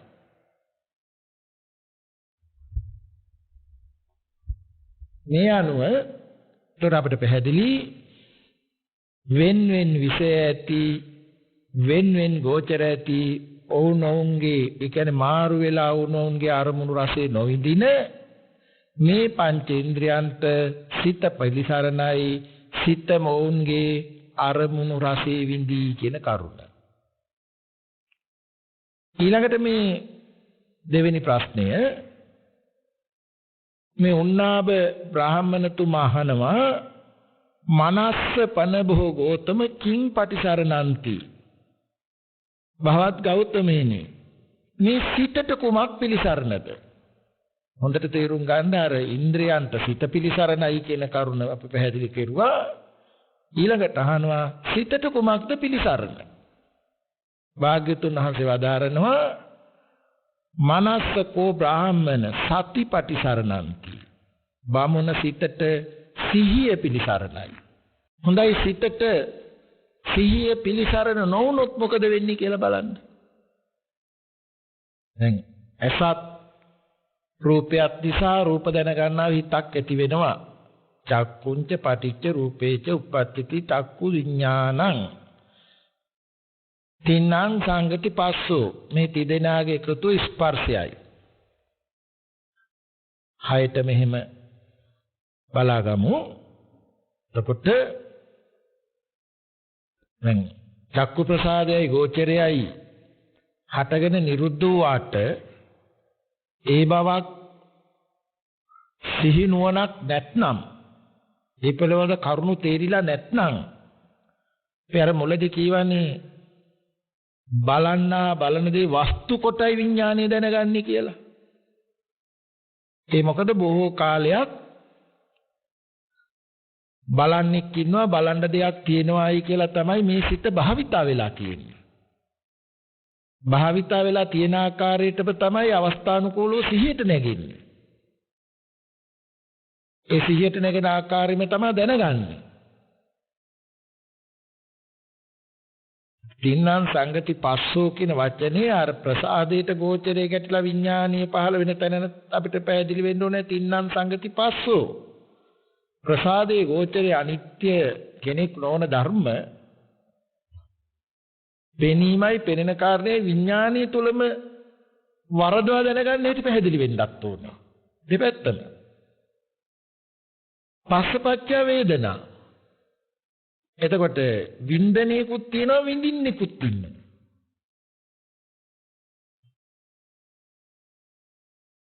වේදනාපච්ච තණ්හා බැඳෙනවා. වඩාත් බැඳෙනවා. තණ්හාපච්ච උපාදාන. දැඩිව අල්ලා ගැනීමක් දැඩි බැඳීමක් වෙනවා. උපාදානපච්ච භවෝ බලලා ඉවරයි. බලලා ඉවර වුණාට නැවත අනුවණින් 100ට නැගෙන්න නැවතේ බැල්ම වෙන්න ගතිය හේතු අතහැරුනේ නැහැ කියන එකයි. ඒ පිළිබඳව පූර්ණ අවබෝධයක් එතන යෙදුනේ නැහැ. අවිද්‍යාව තෘෂ්ණා එකතු කරගෙනමයි මේ ක්‍රියාදාමයේ යෙදුනේ. එතකොට සිතට සිහිය පිලිසරණ නැහැ ඒ වෙලාවට. කර්ම රැස් වෙනවා. ආයත් ප්‍රසාදයේ ගෝචරය අලුත් උනාට පෙර බලපු විදිහටමයි බලන්නේ. අයෝනිසෝ මනසිකාරයක් ප්‍රත්‍ය වෙලාමයි. අනුවණින් 100ට නැගිලමයි ආයෙත් දැනගැනිල්ල ඇති වෙන්නේ. එතකොට උපාදානිය වැඩි වෙනවා, කර්ම භවයත් වැඩි වෙනවා. කර්ම භවයත් වැඩි වෙනවා. ඒ නිසා මේ ඉන්ද්‍රිය හය ගැන කතා කරනකොටත් මේ කර්ම රැස් වෙන්න මේ ස්පර්ශ හේතුවක් වෙනවා. ඒ වගේ දැන් මේ කාය කම්ම වචී කම්ම කියලා දෙකක් යෙදෙනවානේ. කාය ක්‍රියා කරනවා වචන කතා කරනවා කියලා. ඒ අවස්ථාවටත් මුලදීම කාය සහ කායේ අයිතිය මනෝ විඥානයකට නැගෙන්න ඕනේ. දැන් නැකිටින්න ඕනේ නම් නැකිටින්නේ සහ කයක් මනෝ විඥානෙ ඉදිරිපත් වෙන්න ඕනේ. තින්නම් සංගති පස්සෝ. ඊට පස්සේ තමයි චේතනාව යෙදිලා ක්‍රියාව යෙදෙන්නේ. එතකොට මේ චේතනාවටත් ස්පර්ශයයි හේතුව වෙන්නේ. වේදනාවට, සංඥාවට, සංස්කාරයන්ට, ඒතර ක්‍රියාවටත් මේ ස්පර්ශයයි හේතුව වෙන්නේ. එනිසා කාය කම්ම, වාචික කම්ම වලදී සිතට සිහිය පිලිසරණ නොවුනොත් කර්ම රැස් වෙනවා. නිත්‍ය වූ මමක් ඉන්නවා, මම ක්‍රියා කරනවා කියන ආත්ම ගතිය වැඩෙනවා. පිළිසරණ වෙන්නේ නැහැ. ඒ නිසා ඉන්ද්‍රියං අසංවරයෙන් යුක්තෝ හොත්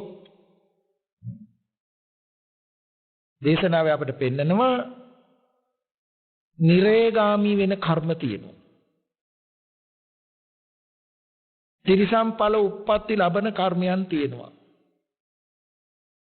പ്രേත විශේෂ උපදින කර්ම තියෙනවා. ඒවා දුගතියට සිහිය පිලිසරණ නොවන තැනට පිලිසරණ වෙන තැනට පෙන්නනවා. මනුෂ්‍ය ලෝකෙට ඉපදෙන කර්ම තියෙනවා. දිව්‍ය ලෝකෙට ඉපදෙන කර්ම තියෙනවා. වඩාත් සති සම්පජාඤ්ඤයෙන් යුක්තෝ ප්‍රඥාවෙන් යුක්තෝ සිහිය පිලිසරණ වූහොත් තමයි අපි මේ ලෞකිකත්වයේ ඉක්මෝලා දුගතියකටත්පත් නොවි සුගතියකටත්පත් නොවි එතකොට අපි මාර්ගඵල නිර්වාණය ගැන කතා කරන්නේ. සිහිය ඒතන දක්වාම පිලිසරණ වෙනවා. නමුත් සිහිය පිලිසරණ නොවුනොත් අපට මේ සසර මේ පැවැත්මෙන් නිදෙන්න පුළුවන් කමක් වෙන්නේ නැහැ. සිතට සිහිය පිලිසරණ නොවුනොත් සසරමයි. ඒ නිසා මෙතන අපි තෝරගන්න ඕනේ භාග්‍යතුන් වහන්සේ වදාරනවා මෙතන සිතට සිහිය පිලිසරණයි කියන එක. අඩුතරමින් දුගතියකට නොයන්ඩත් සිතට සිහිය පිලිසරණ වෙලා තියෙනවා. කියන්නේ Tamanටත් අනුන්ටත් අනර්ථයක් දුකක් නොවන අර්ථවත් වැඩ කරනකොට ජීවිතේ සිතට ඒ ලෞකික සිහිය පිළිසරණ වෙලා තියෙනවා. සිහිනුවණින් යුක්තව වැඩ කරනවා. එතකොට ඒක දුගතියකට නෙමෙයි සුගතියට. නමුත් මෙතනදී අපි වඩාත් මේ ආපු සූත්‍ර ධර්මයේ හැටියට විදර්ශනාවට බරව කතා කරනවා මේ සති සම්පජාඤ්ඤය කියන එක.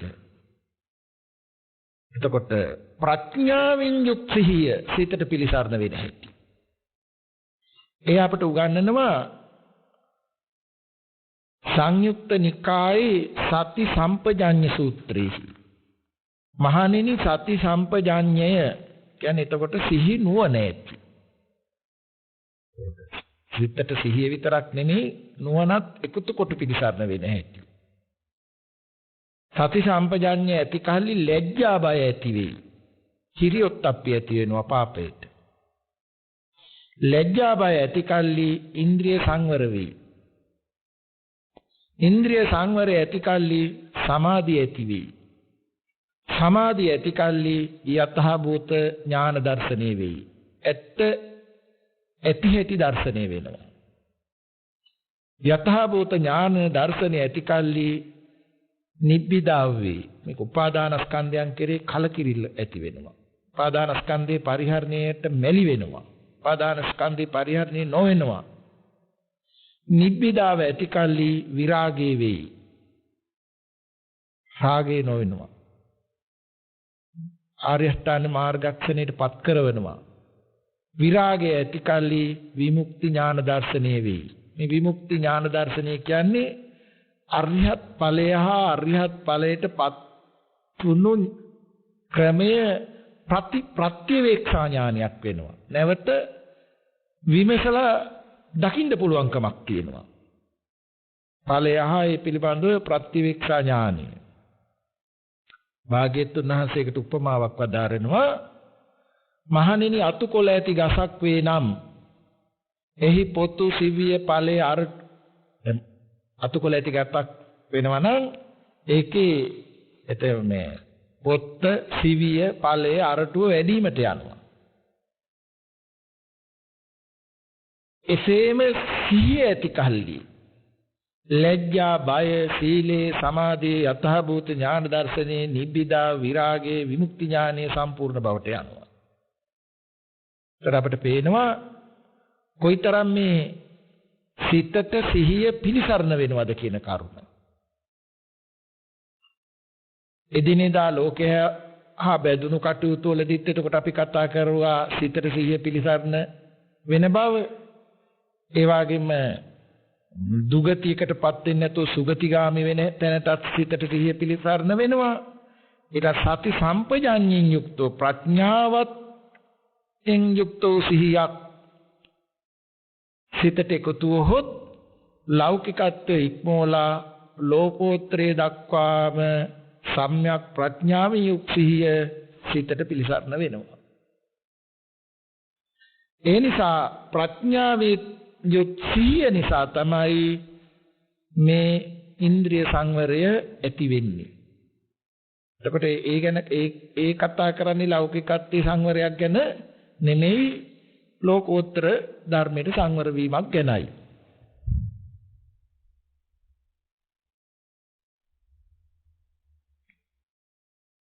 එතනදිත් අපි ආපහු බලන්න ඕනේ දැන් මේ සිතට සිහිය පිලිසරණ වෙන හැටි. මම එතන විස්තර කතා කරන්නේ නැහැ. ඉස්සරලා අපි කතා කරුවා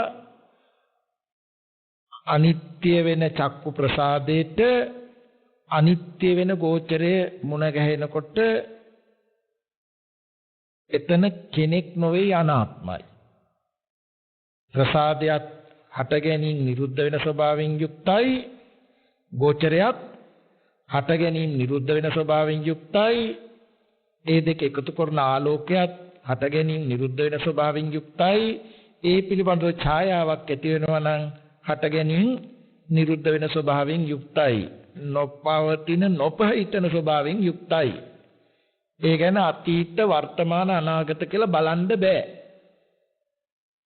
කෙනෙක් නොවන නිසා අනාත්මයි. දැන් ඒ හොඳට පැහැදිලි නම් හොඳට විමර්ශනය වෙලා තියෙනවා නම් ඒක සම්මර්ථනය වෙලා ඒ ගැන තෝරාගෙන ඉවරයි නම් දැන් ඒ පිළිබඳ අයෝනිසෝ මනසිකාරයක් නෙමෙයි වෙන්නේ යෝනිසෝ මනසිකාරයක්.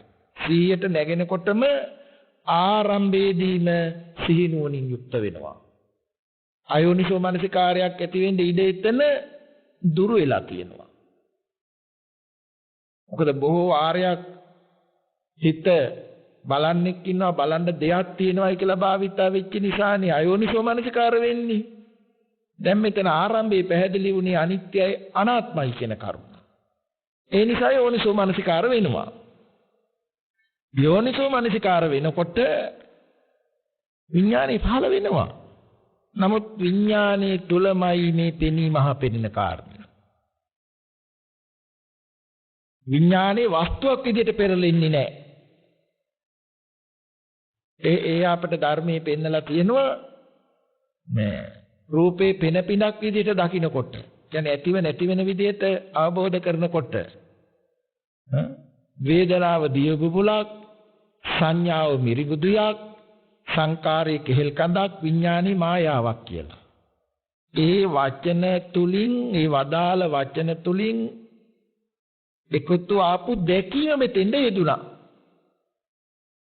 ඒකේ සාරයක් නැති බව බලන්නා බලනදී නාම ධර්මයක් මේ දැනගන්න බව. නාම ධර්ම රූප ආකෘතියක් ගන්නවා විනා භෞතික වූ ස්වභාවයක් මේ දැනගන්නවා නොයි කියන කරුණ ගැන.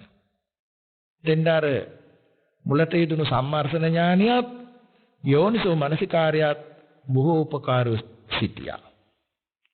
ඒ නිසා තින්නං සංගති පස්සෝ විඥානයේ ළඟම බලන්නහ බලන මහ පෙනෙන කාරණේ වේදනාවක් පහළ වෙනවා. වේදනාවත් හටගෙන නිරුද්ධ වෙන ස්වභාවයෙන් යුක්තයි දීපුලක් වාට. එතකොට දැන් සැප වේදනාවේදී රාගානුසයෙන් සංග්‍රහ වෙන්න තියෙන ඉඩ නැතුව යනවා. දුක් වේදනාවේදී පටිඝානුසයෙන් සංග්‍රහ වෙන්න තියෙන ඉඩ නැතුව යනවා. උපේක්ඛා වේදනාවේදී මධ්‍යස්ත වූවත් මෝහානුසය නැතුව යනවා. මුලාව නැහැ. මොකද උපේක්ඛා වෙන්නේ නැහැ එතන. ඒ නිසා තමයි මෙතනදී අපිට පෙන්නලා තියෙන්නේ මේ ස්වභාවය ප්‍රත්‍යයෙන් හට ගන්නවා සංකතයි කියන ධර්මය. සකස් වෙන ධර්මයක් නෙවෙයි. තියෙන ධර්මයක් නෙමෙයි. හේතු යෙදෙනකොට මේ සකස් වෙන ධර්මයක් මේ බැලිල්ල කියන්නේ. ඒක ඒ විදිහට නොදැක්කොත් ඕලාරිකයි. ඒ සකස් වෙන ධර්මයක් බවට වැහෙනවා දෘෂ්ටියෙන්. ඒක නත් පැහැදිලි වෙලා තියෙනවා. වැහෙන හැටිත් පැහැදිලිලා තියෙනවා. සකස් වෙන ධර්මයක් බවට පැහැදිලිලා වෙලා තියෙනවා. පටිච්ච සමුප්පන්නයි කියන්නේ ප්‍රත්‍යයෙන් උපදින නිරුද්ධ වෙන ධර්මයක්.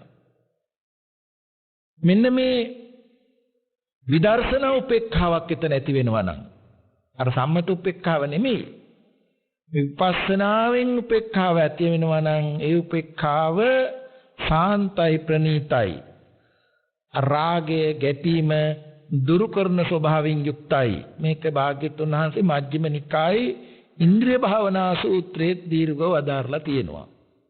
ඉන්ද්‍රිය භාවනා සූත්‍රයේ උතෙන්ට පෙන්නලා තියෙනවා ඇස් ඇති පුරුෂයෙක් ඇස ඇරා පියාගන්නේද ඇස පියා ඇරගන්නේද එසේම උපන් මනාපය අමනාපය මනාපමනාපේ නිරුද්ධ වෙයි කියලා. එතකොට එතන බලන්න අර සිතට සිහිය ප්‍රඥාවේ යුත් සිහිය පිළිසරණ වෙන හැටි. දුගතියටත් නැහැ සුගතියටත් නැහැ නිර්වාණ අවබෝධයට දෙන හැටි. විදර්ශනා ඥානෙට දෙන හැටි. මේ ආර්ය විනයෙහි අනුත්තර ඉන්ද්‍රිය භාවනාවයයි කියනු ලැබී කියලා පෙන්නලා තියෙනවා.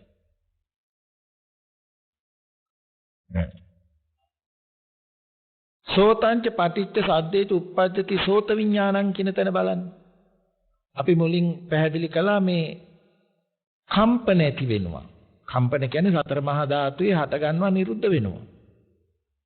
ඒ කම්පන වලට අතීත අනාගත දෙකක් කියන්න බෑ. වර්තමානෙවත් පෙන්වන්න බෑ. මොකද හට ගැනීම තුළමයි නිරුද්ධ වීම.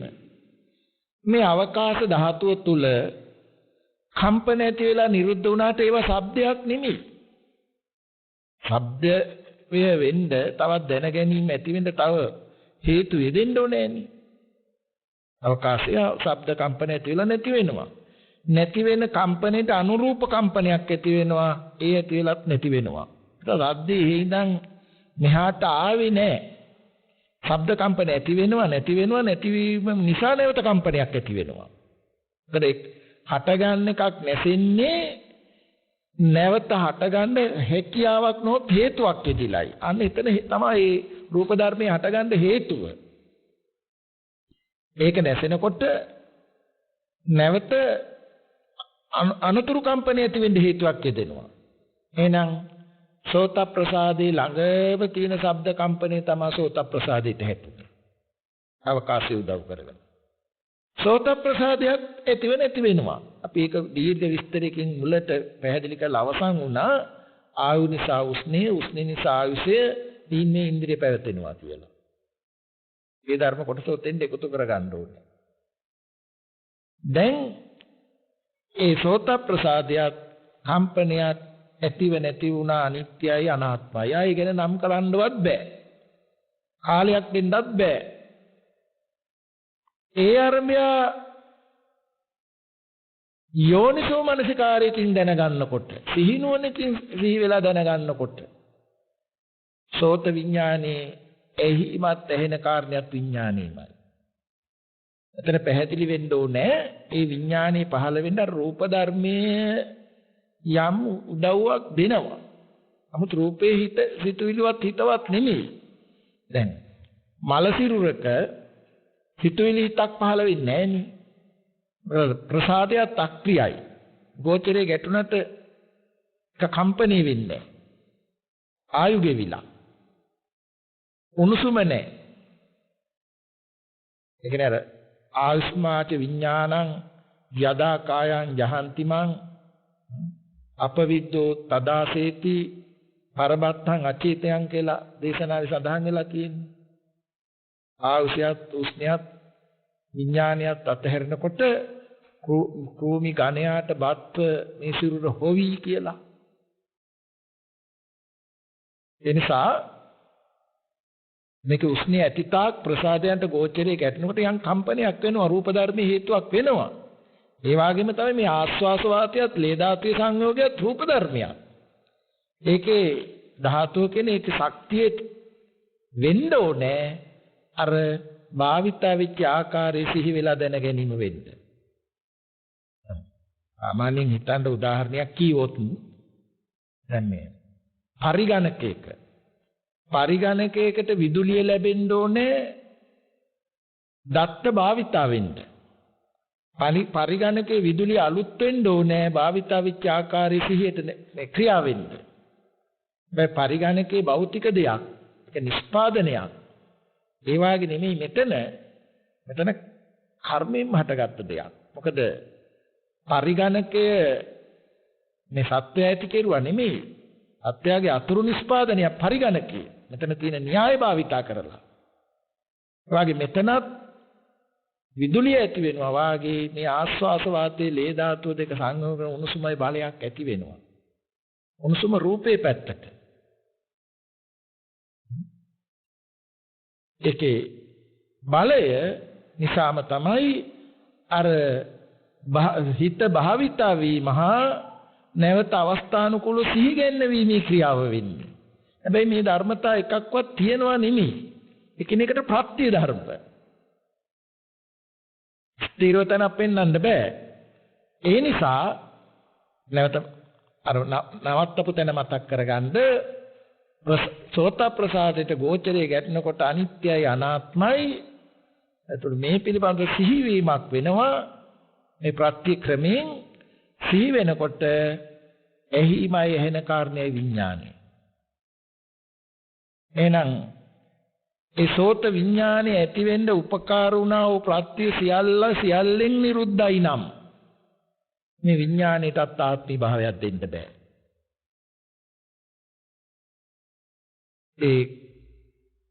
එහිම එහෙන කාරණේ විඥානය කියන කරුණු තුනේ එකතුව විඥානයේ තුල නම් ඒ කරුණු තුනම එහිමයි එහෙන කාරණේයි විඥානය. ඒකට එතනත් අනාත්මයි. හටගෙන නිරුද්ධ වෙන ස්වභාවයෙන් යුක්තයි. වේදනා පස්සපච්චා වේදනාවත් අනාත්මයි. ඒ නිසා සකස් වෙන ධර්මයක් මේක. සංකතයි. සකස් වෙන ධර්මයේ වැහුනොත් තම ඕලාරිකයි. මට සද්ද ඇහෙනවා කියන ධර්මතාවයටපත් වෙන්නේ. නමුත් මේ දෙපැත්ත පටිච්ච සමුප්පන්නව සිදුවෙන ස්වභාවය අපිට පැහැදිලි වෙන්න ඕනේ. ප්‍රත්‍යයෙන් හටගෙන නිරුද්ධ වෙන ස්වභාවය. එතකොට සිතට සෝත විඥාණයට සිහි නුවණ පිළිසරණ වෙලා තියෙනවා. ඒක අපිට පෙන්නනවා අර ඉන්ද්‍රිය භාවනා සූත්‍රයේදී යම් බලවත් පුරුෂයෙක් අසුර ගසන්නේද අසුර ගසනවා කියන එකට ඇඟිලි දෙක එකතු කරලා අසුර ගහන එකට එච්චර වෙලාවක් යන්නේ නැහනේ. අසුර ගසලා නැති වෙන්නේ. ඒ වාගේ දැන් යම් ශබ්ද දැන ගැනීමක් ඇති වෙන මොහොතට අර සිහිනුවණින් යුක්ත නම් උපන් මනාපය හෝ අමනාපය හෝ මනාපමනාපය වහාම නිරුද්ධ වී විදර්ශනා උපේක්ඛාව පිහිටා සිටී කියලා. ඒ தത്വෙට මේක මේ සම්මර්ෂණ ඥානයේ ඉඳන් ඒ සිහි නුවණ යෙදෙන තැනටම ඒක භාවිතා කළ යුතු ධර්මයක්. භාවිතාය බහුලීකතාය කියලානේ දේශනාවේ පෙන්නන්නේ. භාවිතා කරන්න බොහෝ කොට භාවිතා කරන්න කියලා. ඊළඟට අපි ගාහන ඉන්ද්‍රිය ගැන බලනවා. ගාහනංච පටිච්ච ගන්ධේච උප්පජ්ජති ගාන විඥානං. ගන්ධ කලාපේ කියන්නේත් එතකොට ඇති ධර්මයක් නෙමෙයි, හටගෙන නිරුද්ධ වෙන ධර්මයක්. නාසය ප්‍රසාදයට හටගෙන නිරුද්ධ වෙන ධර්මයක්. ඒක තල්ලු කරපු වායෝ ධාතුවත් හටගෙන නිරුද්ධ වෙන ධර්මයක්. අනිත්‍යයි අනාත්මයි. ඒ ගැන පැහැදිලිකම නිසා යෝනිසෝ මනසිකාරය වෙනවා. සිහිනුවණින් යුක්තවයි මෙනෙහි වෙන්නේ. එහෙනම් ගඳ සුවඳ ගන්නව ප්‍රධානත්වයයි ගඳ සුවඳයි විඥානයේ අවස්ථා තුනේ ඉති. ඒ ගාන විඥානයේ ඇති වෙන්න උපකාර වුණා වූ හේතු අනාත්ම නම් තනක් දිය නොහැකි නම් ගාන විඥානයත් අනාත්මයි. නම් තින්නම් සංගති පස්සෝ කර්ම තුනේ එකතුවත් අනාත්මයි. ඒ නිසාම වේදනාවත් අනාත්මයි. සකස් වෙන ධර්මයක්. ඕලාරික ධර්මයක් ඒ බව දිනුවන නොයදුනොත් සකස් වෙන ධර්මයක් බවට තේරෙනකොට නිරුද්ධ වෙන ධර්මයක් බවට මේ පටිච්ච සමුප්පන්නයි ප්‍රත්‍යයෙන් හටගෙන නිරුද්ධ වෙනවා කියලා පැහැදිලි වෙනවා. ඒ අපට උපමාවකින් පෙන්නනවා යම්සේ මදක් නැඹුරු කළ නෙළුම් කොළෙහි කිසිදු දිය බිඳුවක් නොතැවර වේද වහාම පෙරලී යන්නේද ඒ වාගේ මේ යම් ගන්ධයක් නිසා මනාපයක් අමනාපයක් මනාපමනාපයක් උපදිනවා නම් විදර්ශනා ඥානෙ පිහිටා වහාම නිරුද්ධ වී යනවා කියලා. ඒ වෙන්නේ සිහි නුවණත් මේ ගන්ධයන්ගේදී යෙදෙන්න ඕනේ. සිහි නුවණින් එනකොට එහෙම ගන්ධයන්දී යෙදෙන්න ඕනේ. දැන් සාමාන්‍ය විදිහින් අපිට හිතේ මොකක් හරි දුඟදක් දැනෙනවා. එවනම් හරි මේ මල නම් හරිම සුවඳයි. මේ සුවඳ විලවුණු අරගෙන නම් හරිම සුවඳයි කියලා ඒ මට්ටමින් නතර වෙනවා විනා ඒ සුවඳ ආග්‍රහණීය වුණු විදිය බලනවා අඩුයි. ඒකට අර ඕලාරික ධර්මයකට වැටෙනවා. කර්ම රැස් වෙන ධර්මයට වැටෙනවා. පැවැත්වෙන ධර්මයට වැටෙනවා. නමුත් සිහිනුවන යෙදෙනකොට ඒක කර්ම පුරාණ කර්මක් සේවෙන නවත රැස් නොවන එතකොට මතු විපාකයට නොයදෙන මේ වර්තමාන අවස්ථාව පවා කෙනෙක් වශයෙන් නොගන්නා වූ ලෝකෝත්තර ධර්මයකට මේ සිතට සිහිනුවන පිහිට වෙනවා. ඊළඟට අපි දිව ගැන බලනවා. ජීවාංච පටිච්ච රසේත උප්පජ්ජති ජීවා විඥානං. දිවත් රසයත් නිසා ජීවා විඥානෙ උපදී. අපි මුලින් පැහැදිලි කරානේ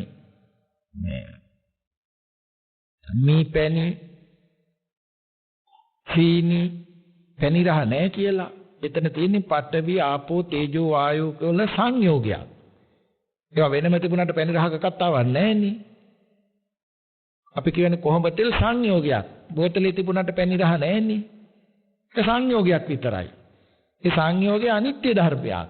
කෙනෙක් නොවන ධර්මයක්. ජීවා ප්‍රසාදේ තැවරෙනවා. ජීවා ප්‍රසාදයක් කර්මයෙන් අටක නිරුද්ධ වෙන ධර්මයක් විසක් මේ රසයක් එතෙන් අදාළත් නැහැ. කොහොඹ තෙල් දිවේ තැවරෙනවා. දිවේ තැවරෙනකොට කටේ කෙලයකට උදව් වෙනවා. ඒ පිළිබඳ සිහිනුවන යෙදිලා තියෙනවා නම් මේ රස ගැනීමයි දැනීමේ ප්‍රධානත්වය රසයයි විඥානයයි කියන එක පහළ වූාට එතෙන්ද ද්‍රව්‍යමය සංකල්පයක් දෙන්න බෑ. නාම රූප ධර්මයක් මේ විඥානින් මේ දැනගන්නේ. නාම ධර්මයක් රූප ධර්මයක් කොට මේ දැනගන්නවා විනා වස්තු අනාත්මයි. ජීවත් රසයත් අනාත්මයි. ඒක ආකෘතියක් මේ පහළ වෙන්නේ. තින්නම් සංගති පස්සෝ කියනකොට ස්පර්ශයත් අනාත්මයි. ස්පර්ශය ඇති වෙන්න ප්‍රත්‍යුණු විඥානය අනාත්ම නම් විඥානය ඇති වෙන්න උදව් දුන්නු හේතු ධර්ම අනාත්ම නම් අනාත්ම වූ හේතු ධර්ම නිසා ආත්ම වූ විඥානයක් ඇති වෙන්න බෑ. ආත්ම කිව්වේ මේ රසයක් කියලා වස්තුවක් තියෙනවා, දෙයක් තියෙනවා, විඳින්නෙක් ඉන්නවා, වසඟෙහි පවත්තන්න හදනවා කියන එක. නමුත් සංයෝගයේ වෙනස ඇටියට පැණි රස තිත්ත දැනෙනවා. ඒ පසපච්ච වේදනා වෙනවා. වින්දනේ වුණාට මේ වින්දනේ කරන්නයි නතර නැති වෙලා ගිහින් තියෙන්නේ. වේදනාව අනාත්මයි. ප්‍රත්‍යක්ෂ හටගෙන නිරුද්ධ වෙන ධර්මයක්. ඒ නිසා මොකද වෙන්නේ? අර තණ්හා උපාදාන භව කියන කොටස යන්නේ නැහැ. පුරාණ රැවටිල්ල සය වෙනවා, අලුතින් රැවටිල්ල තහවුරු නොවෙනවා. එතෙන්ටත් අර යොදා ගන්න ඕනේ සකස් වෙන ධර්මයක්, ඒ වගේම පටිච්චසමුප්පන්න ධර්මයක් කියන එක. ඒක අපිට ඉන්ද්‍රිය භාවනා සූත්‍රයේදී පෙන්වන්නේ බලවත් පුරුෂයෙක් දීවාග කෙලපිඩක් රැස්කොට නිදුකින් නගන්නේද කෙලපිඩක් ගහන්නේ. ඒකට එච්චර වෙලාවක් කාලයක් ගත වෙන්නේ නැහෙනි. අන්නේ වාගේ රසය පිළිබඳව ජීවා විඥානයේ පිළිබඳව උපන් මනාපය අමනාපය මනාපමනාපය වහාම නිරුද්ධ වෙනවා. විදර්ශනා උපේක්ඛාව පිහිටා සිටිනවා කියලා. ඊළඟ අපි බලනවා කය ගැන. කායංච පටිච්ච පොට්ටබ්බේච උප්පජ්ජති කාය විඥානං. කයත් ස්පර්ශ රූපයක් නිසා කාය විඥානෙ උපදී. අපි පැහැදිලි කළා කාය ප්‍රසාදයට කයට වඩා රළු දෙයක් ප්‍රසාදයට වඩා රළු දෙයක් හැපෙනවා කියලා. අපි මෙහෙම හිතන්න මේ මහ පොළව කයේ හැපිලා තියෙනවා. කය දන්නේ නැහැ මහ පොළව හැපිලා තියෙනවා කියලා. මහ පොළව දන්නේ නැහැ කයේ හැපිලා තියෙනවා කියලා. මේ මහ පොළවත් කයත් වෙනත් වස්තු දෙකක් විදිහට අපි හිතුවට කය කියන්නේ පඨවි ධාතු, ආපෝ ධාතු, තේජෝ ධාතු, වායෝ ධාතු කියන ධාතු හතරෙන් හටගත් දෙයක්. තද කරන ස්වභාවයත්, වැగిරෙන ස්වභාවයත්, ගලන ස්වභාවයත්, වායුමය ස්වභාවයත් කියන හතරෙන් හටගෙන නිරුද්ධ වෙන ධර්මයක්. මහ පොළොව කියන්නේ පඨවි ධාතු, ආපෝ ධාතු, තේජෝ ධාතු, වායෝ ධාතු කියන සතරමා ධාතුවෙන් හටගෙන නිරුද්ධ වෙන ධර්මයක්. ඇතැම් විටක මහ පොළොව නැසෙනකොට සංයෝගය වෙනස් වෙලා කය හැදෙනවා නේද? ඒ මහ පොළොවේ තියෙන දේවල් නැසිලානේ ගෙඩි මල් පළතුරු එම හට ගන්න. ඒ දේවල් ආහාර කොට ගන්නකොට ඒ දේ නැසිලා තමයි කේස්ලෝම නියදා සම්මස්තහර හට ගන්න. කේස්ලෝම නියදා සම්මස්තහර නැසිලා තමයි නැවත මහ පොළොව හට ගන්න. එකක් නැසෙනකොට එකක් ඇති වෙනවා. ඒක නැසෙනකොට තව එකක් ඇති වෙනවා. අතීතයෙන් එන්නේ අතීතයට පහු වෙන්නෙත් නෑ, අනාගතයට යන්නෙත් නෑ, හට ගන්න තැනම එතන නැසෙනවා කාලයක් දෙන්නත් බෑ. මේ හැපෙන ස්වභාවයේ හැටියට එහෙමයි. අනිත්‍යයි අනාත්මයි. නමුත් මහ පොළොව උඩ වාඩි වෙලා ඉන්නවා කියන්නේ විඥානීය දැන ගැනීමයි. අනිත්‍ය අනාත්මය හොඳට වැඩිලා තියෙනවා නම් රූප ධර්මෙන් පටන් ගත්තී. යෝනිසෝ මනසිකාරයේ එතෙන්ද සිහිනුවණින් යුක්තව දැන ගැනීම වෙන්නේ විඥානීය පහළ වෙන්නේ. එතකොට පොළවත් කයත් විඥානේ නාම ධර්මයක් නේ රූප ධර්මයක් කොට දැනගෙන තියෙන්නේ. භෞතිකම වූ සුද්ධ රූප ධර්මය අනිත්‍යයි අනාත්මයි.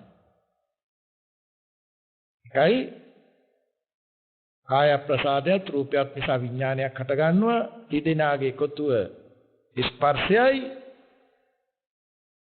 හැම ප්‍රත්‍යක්ම අනාත්ම නිසා විඥානයත් ස්පර්ශයත් අනාත්මයි.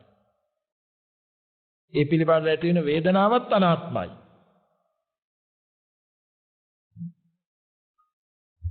මම මහ පොළොව උඩ වාඩි වෙලා ඉන්නවා කියලා තරම අරගෙන ඉන්න ගතිය එතන පහවි යනවා.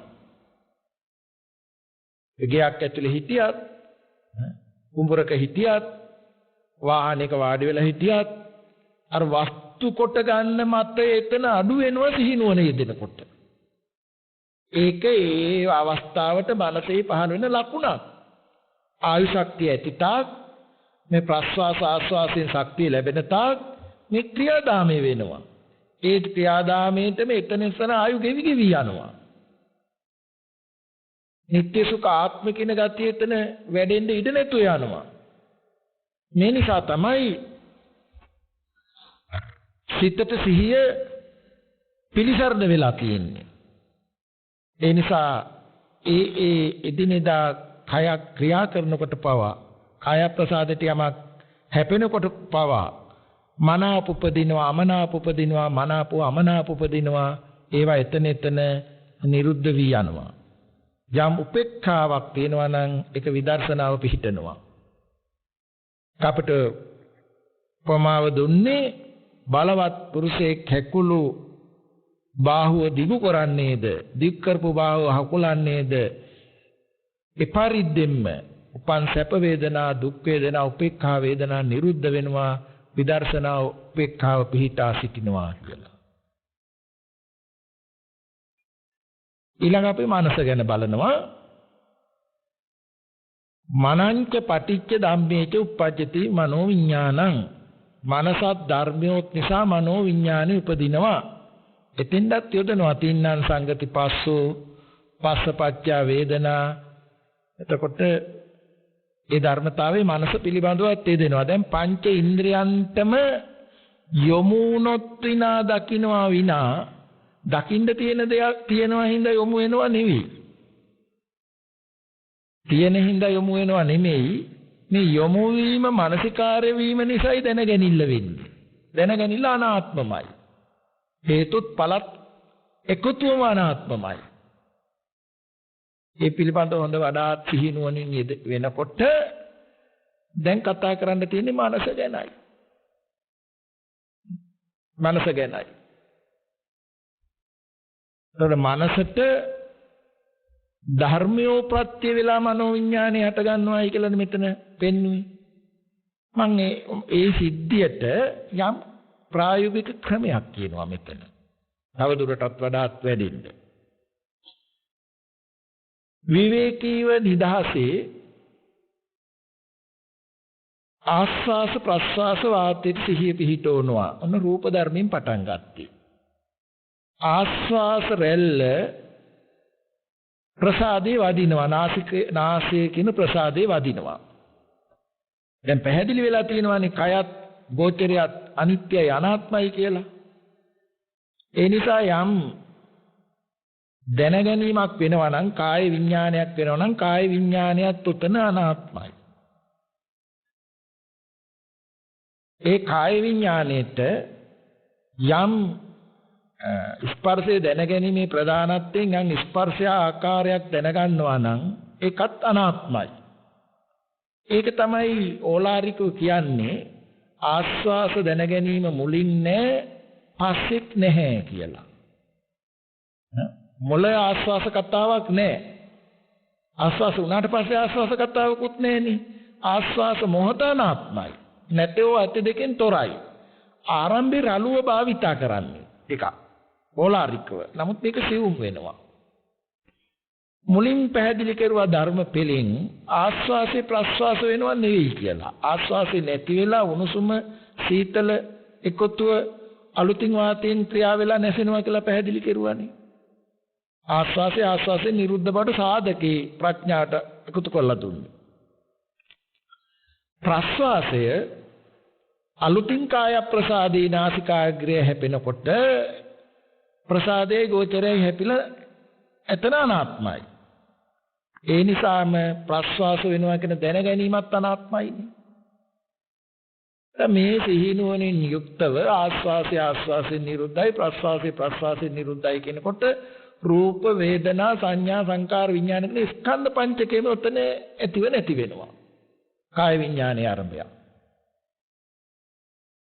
ප්‍රස්වාස වෙනකොටත් ස්කන්ධ පංචකයම ඇතිව නැති වෙන බවටයි දැකීම.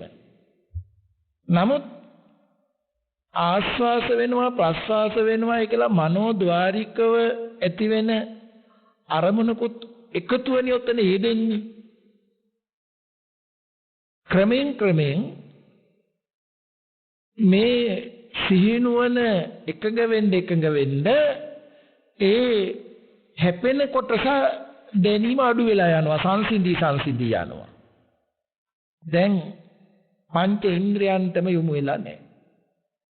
දැන් ඒ සිහිනුවන යෙදිලා තියෙන්නේ මනෝද්වාරිකවයි. මනස කියන්නේ භාවිතා වෙන සිහි වෙන කර්මයෙන් හටගත් හැකියාවක්. ඒ හැකියාවට දැන් ලැබිලා තියෙනවා මේ ඇතිව නැතිවීමට ගැන බලන්න. මනෝද්වාරිකව පහළ වෙන ධර්මාරම්මණයත් ආස්වාස ප්‍රස්වාස ආරම්මණයමයි. මනෝ විඥාණයෙන් දැනගන්නෙත් ඒ බවමයි. දෙන්න නැති අතීතයක් නූපන් අනාගතයක් එන්නේ ඉඩ නැහැ. මොකද භාවිතා කරපු පිළිවෙලක් තියෙනවා. අතීතේ නිරුද්ධ බවට පැහැදිලි වෙලා තියෙනවා. අනාගතේ නූපන් බවට පැහැදිලිලා තියෙනවා. මනෝද්වාරිකව පහළ වෙන්නේ ආස්වාස හෝ ප්‍රාස්වාස ආරම්මණයමයි මනෝ විඥාණය දැනගන්නේ. එහි හටගෙන නිරුද්ධ වෙන බවට සිහිනුවන ඉදිලා තියෙනවා. ඒ නිසා තින්නාන් සංගති පස්සෝ ස්පර්ශය අනාත්මයි වේදනාව අනාත්මයි මේ කියන්නේ මනෝ විඥානේ ළඟයි. දැන් කිසිම අරමුණක් අතීතෝ අනාගතෝ වර්තමානෝ කිසිම අරමුණක් තණ්හා උපාදාන භවය කියලා කර්ම රැස් වෙන්නේ නැහැ. හට ගැනීම නිරුද්ධ ස්වභාවය දැකීමෙන්. එහෙනම් පෙර රැවටුණු දේවලුත් කර්මක්ෂය වෙනවා. මතුවට පවත්තන්න නොහැකි ගතියකුත් එතන අවබෝධ වුණා. ඒ නිසා එතන අපට ඉන්ද්‍රිය භාවනා සූත්‍රයේ උපමාවක් දීලා තියෙනවා. මේක සකස් වෙන ධර්මයක් වරදවා ගත්තොත් ඕලාරිකයි පටිසමුප්පන්නයි කියන මේ ධර්මතා සිහි නුවණ ඔක්කොම එකතු වෙලා එනකොට බලවත් පුරුෂයෙක් දවසක් හොඳින් තැවුණු යකඩයකට දට රත් වෙච්ච යකඩයකට දවසක් මුළුල්ලේම තැවිච්ච යකඩ තහඩුවකට දියෙමුදු දෙකක් තුනක් හෙලන්නේද? මොකද වෙන්නේ? වහාම ෂේ වෙනව නේද? හෙලන්නත් ඉස්සරලාම. ඒ ජල බිඳු වහාම ෂේ වීමට යයි. ඒ වාගේ අර මනෝද්වාරිකෝ පහළ වෙන ආස්වාසෝ ප්‍රස්වාස ආරම්මණී පවා කාලයක් දෙන්න බෑ. අනාත්ම භවින් යුක්තයි. එතකොට මනාපමනාපේ පවත්තන්න බෑ. අරමුණු කෙරෙහි කියන්නේ. විදර්ශනා උපේක්ෂාව පිහිසා සිටි මේ ආර්ය විනේහි අනුත්තර ඉන්ද්‍රිය භාවනාවයි මේ සිතට සම්‍යක් ප්‍රඥාවෙන් යුත් සිහිය පිළිසරණ වෙන්නා වූ ආකාරයයි. එතන අපිට සිතට සිහිය පිළිසරණයි කියන කරුණ මේ වෙලාවේදී තෝරා ගන්න. ඊළඟට උන්නාභ බ්‍රාහ්මණතුමා විමසනවා සත්‍යාපන බොහෝ ගෝතම කිංපි පටිසරණන්ති බවත් ගෞතමීනි සිහියට කුමක් පිළිසරණද? කියන්නේ දැන් මෙතන සිහි නුවණ කියලා. සිහියට කුමක් පිළිසරණද? භාග්‍යතුන් වහන්සේ වදාරනවා සත්‍යාකෝ බ්‍රාහමන විමුක්ති පටිසරණන්ති. බමුණ සිහියට විමුක්තිය පිළිසරණයි. විමුක්තිය කියන්නේ මිදුණා. එහෙම නැත්නම් අර ඒක නැවත වඩා ඉන්නවයි කියන කරුණකුත් නොවේයි මතන. නිදීම වුණා. සිහියට වඩා උසස් තත්වයකටපත් වුණා, පිළිසරණ වුණා විමුක්තිය.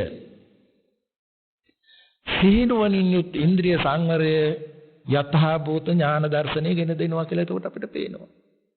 පැහැදිලි. මේ යථා භූත ඥාන දර්ශනය නිසා කලකිරීම ගෙන දුන්නා. නිබ්බිදාව ගෙන දුන්නා. නිබ්බිදාව ඇතිකල්ලි විරාගය වුණා. විරාගය ඇතිකල්ලි විමුක්ති ඥාන දර්ශනය වෙනවා. අරියත් ඵලය හෝ ප්‍රතිවික්ෂා ඥානය. මේ අරියත් ඵලයට කියනවා අනபிසංකත විඥානය කියලා. අරියත් ඵල සිතට අනபிසංකත විඥානය කියන වචනයක් දීලා තියෙනවා. විමුක්තියයි පිළිසරණ උනේ. බ්‍රාහමණත මේ විමසනවා විමුක්තිය ආපන බොහෝ ගෞතම කිම් පටිසරණන්ති. බවත් ගෞතමිනි විමුක්තියට කුමක් පිළිසරණද? භාග්‍යතුන් වහන්සේ වදාරන්නේ විමුක්තියාකෝ බ්‍රාහමන නිබ්බානම් පටිසරණන්ති. බමුණ විමුක්තියට නිවන පිළිසරණයි. ඒකට මේ නිර්වාණ අවබෝධයෙන් කතාව අවසන් වෙන්න ඕනේ නේ. නමුත් මේ උන්නාභ බ්‍රාහමණතුමා නැවත ප්‍රශ්නයක් අහනවා නිබ්බානපන බොහෝ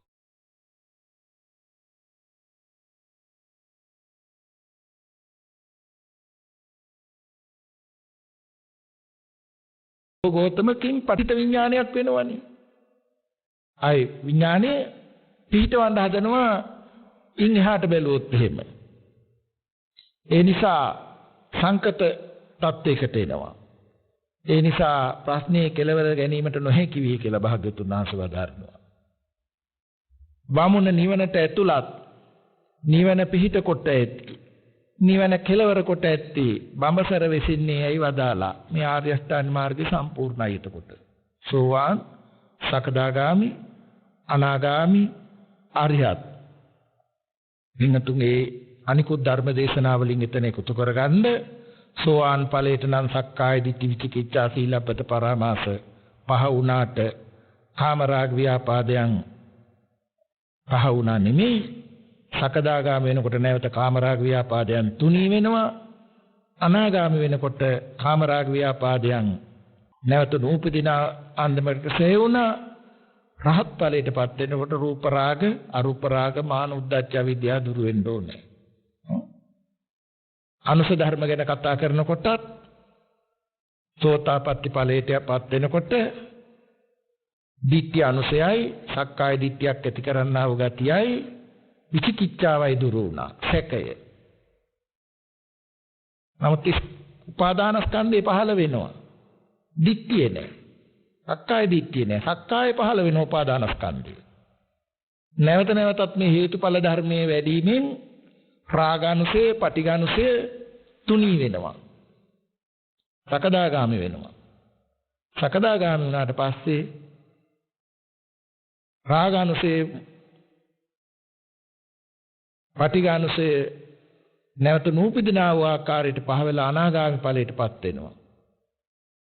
අනාගාමී තත්ත්වයේ සිට භව රාගානුසය, මානානුසය, අවිද්‍යානුසය පහවෙලා රහත් ඵලයටපත් වෙනවා. තර නිවන පිහිට කොට තියෙනවා. විමුක්තියට නිවන පිළිසරණයි. ඊට පස්සේ උන්නාභ බ්‍රාහමණතුමා භාග්‍යතුන් වහන්සේගේ දේශනාව පිළි අරගෙන ඒ දේශනාව කෙරෙහි සතුටු වෙලා අනුමෝදනන්ව වාඩි වෙලා හිටපු ආසනේ නැගිටලා භාග්‍යතුන් වහන්සේට වන්දනා කරලා පැදකුණු කරලා එතනින් පිටත් වෙලා ගියා.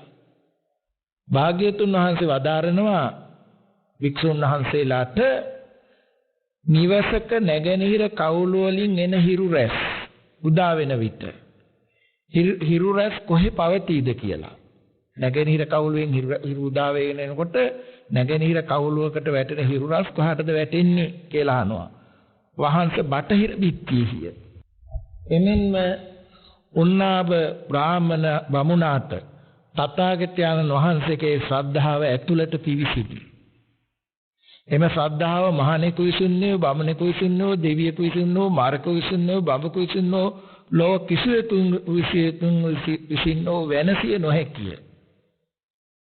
ඉදින් උන්නාබ බ්‍රාහ්මණෝ දැන් කලුරිය කරන්නේ නම් යම් සංයෝජනයකින් යුක්තව මෙලවට නොපමිනෙන්නේය. එතකොට අපට අධිගම තත්වයකට මේ මොහොතේම පත්වෙච්ච බව පේනවා. එතකොට තථාගතයන් වහන්සේ කෙරෙහි ශ්‍රද්ධාව කියන්නේ තථාගතයන් වහන්සේ කෙරෙහිගේ බෝධිය කෙරෙහි සත්‍ය අවබෝධය කෙරෙහි මෙතන පැහැදුනේ. චතුරාර්ය සත්‍ය ධර්මයේ කෙරෙහි පැහැදුනේ. අපි මුලින් මතක් කළා අඳුරු ආවට තියෙනවා සඳහිරු දෙදෙනාගේ එළිය නොවැටෙන. චතුරාර්ය සත්‍ය ධර්මයේ නොදක්නා වූ ජීවිතය තුල ජාතිය ජරාව ව්‍යාධිය මරණය කියන අතිශයින් අඳුර මම කොට පිළි අරගෙන ඉන්නවා නම් අඳුරේ ඉන්නේ.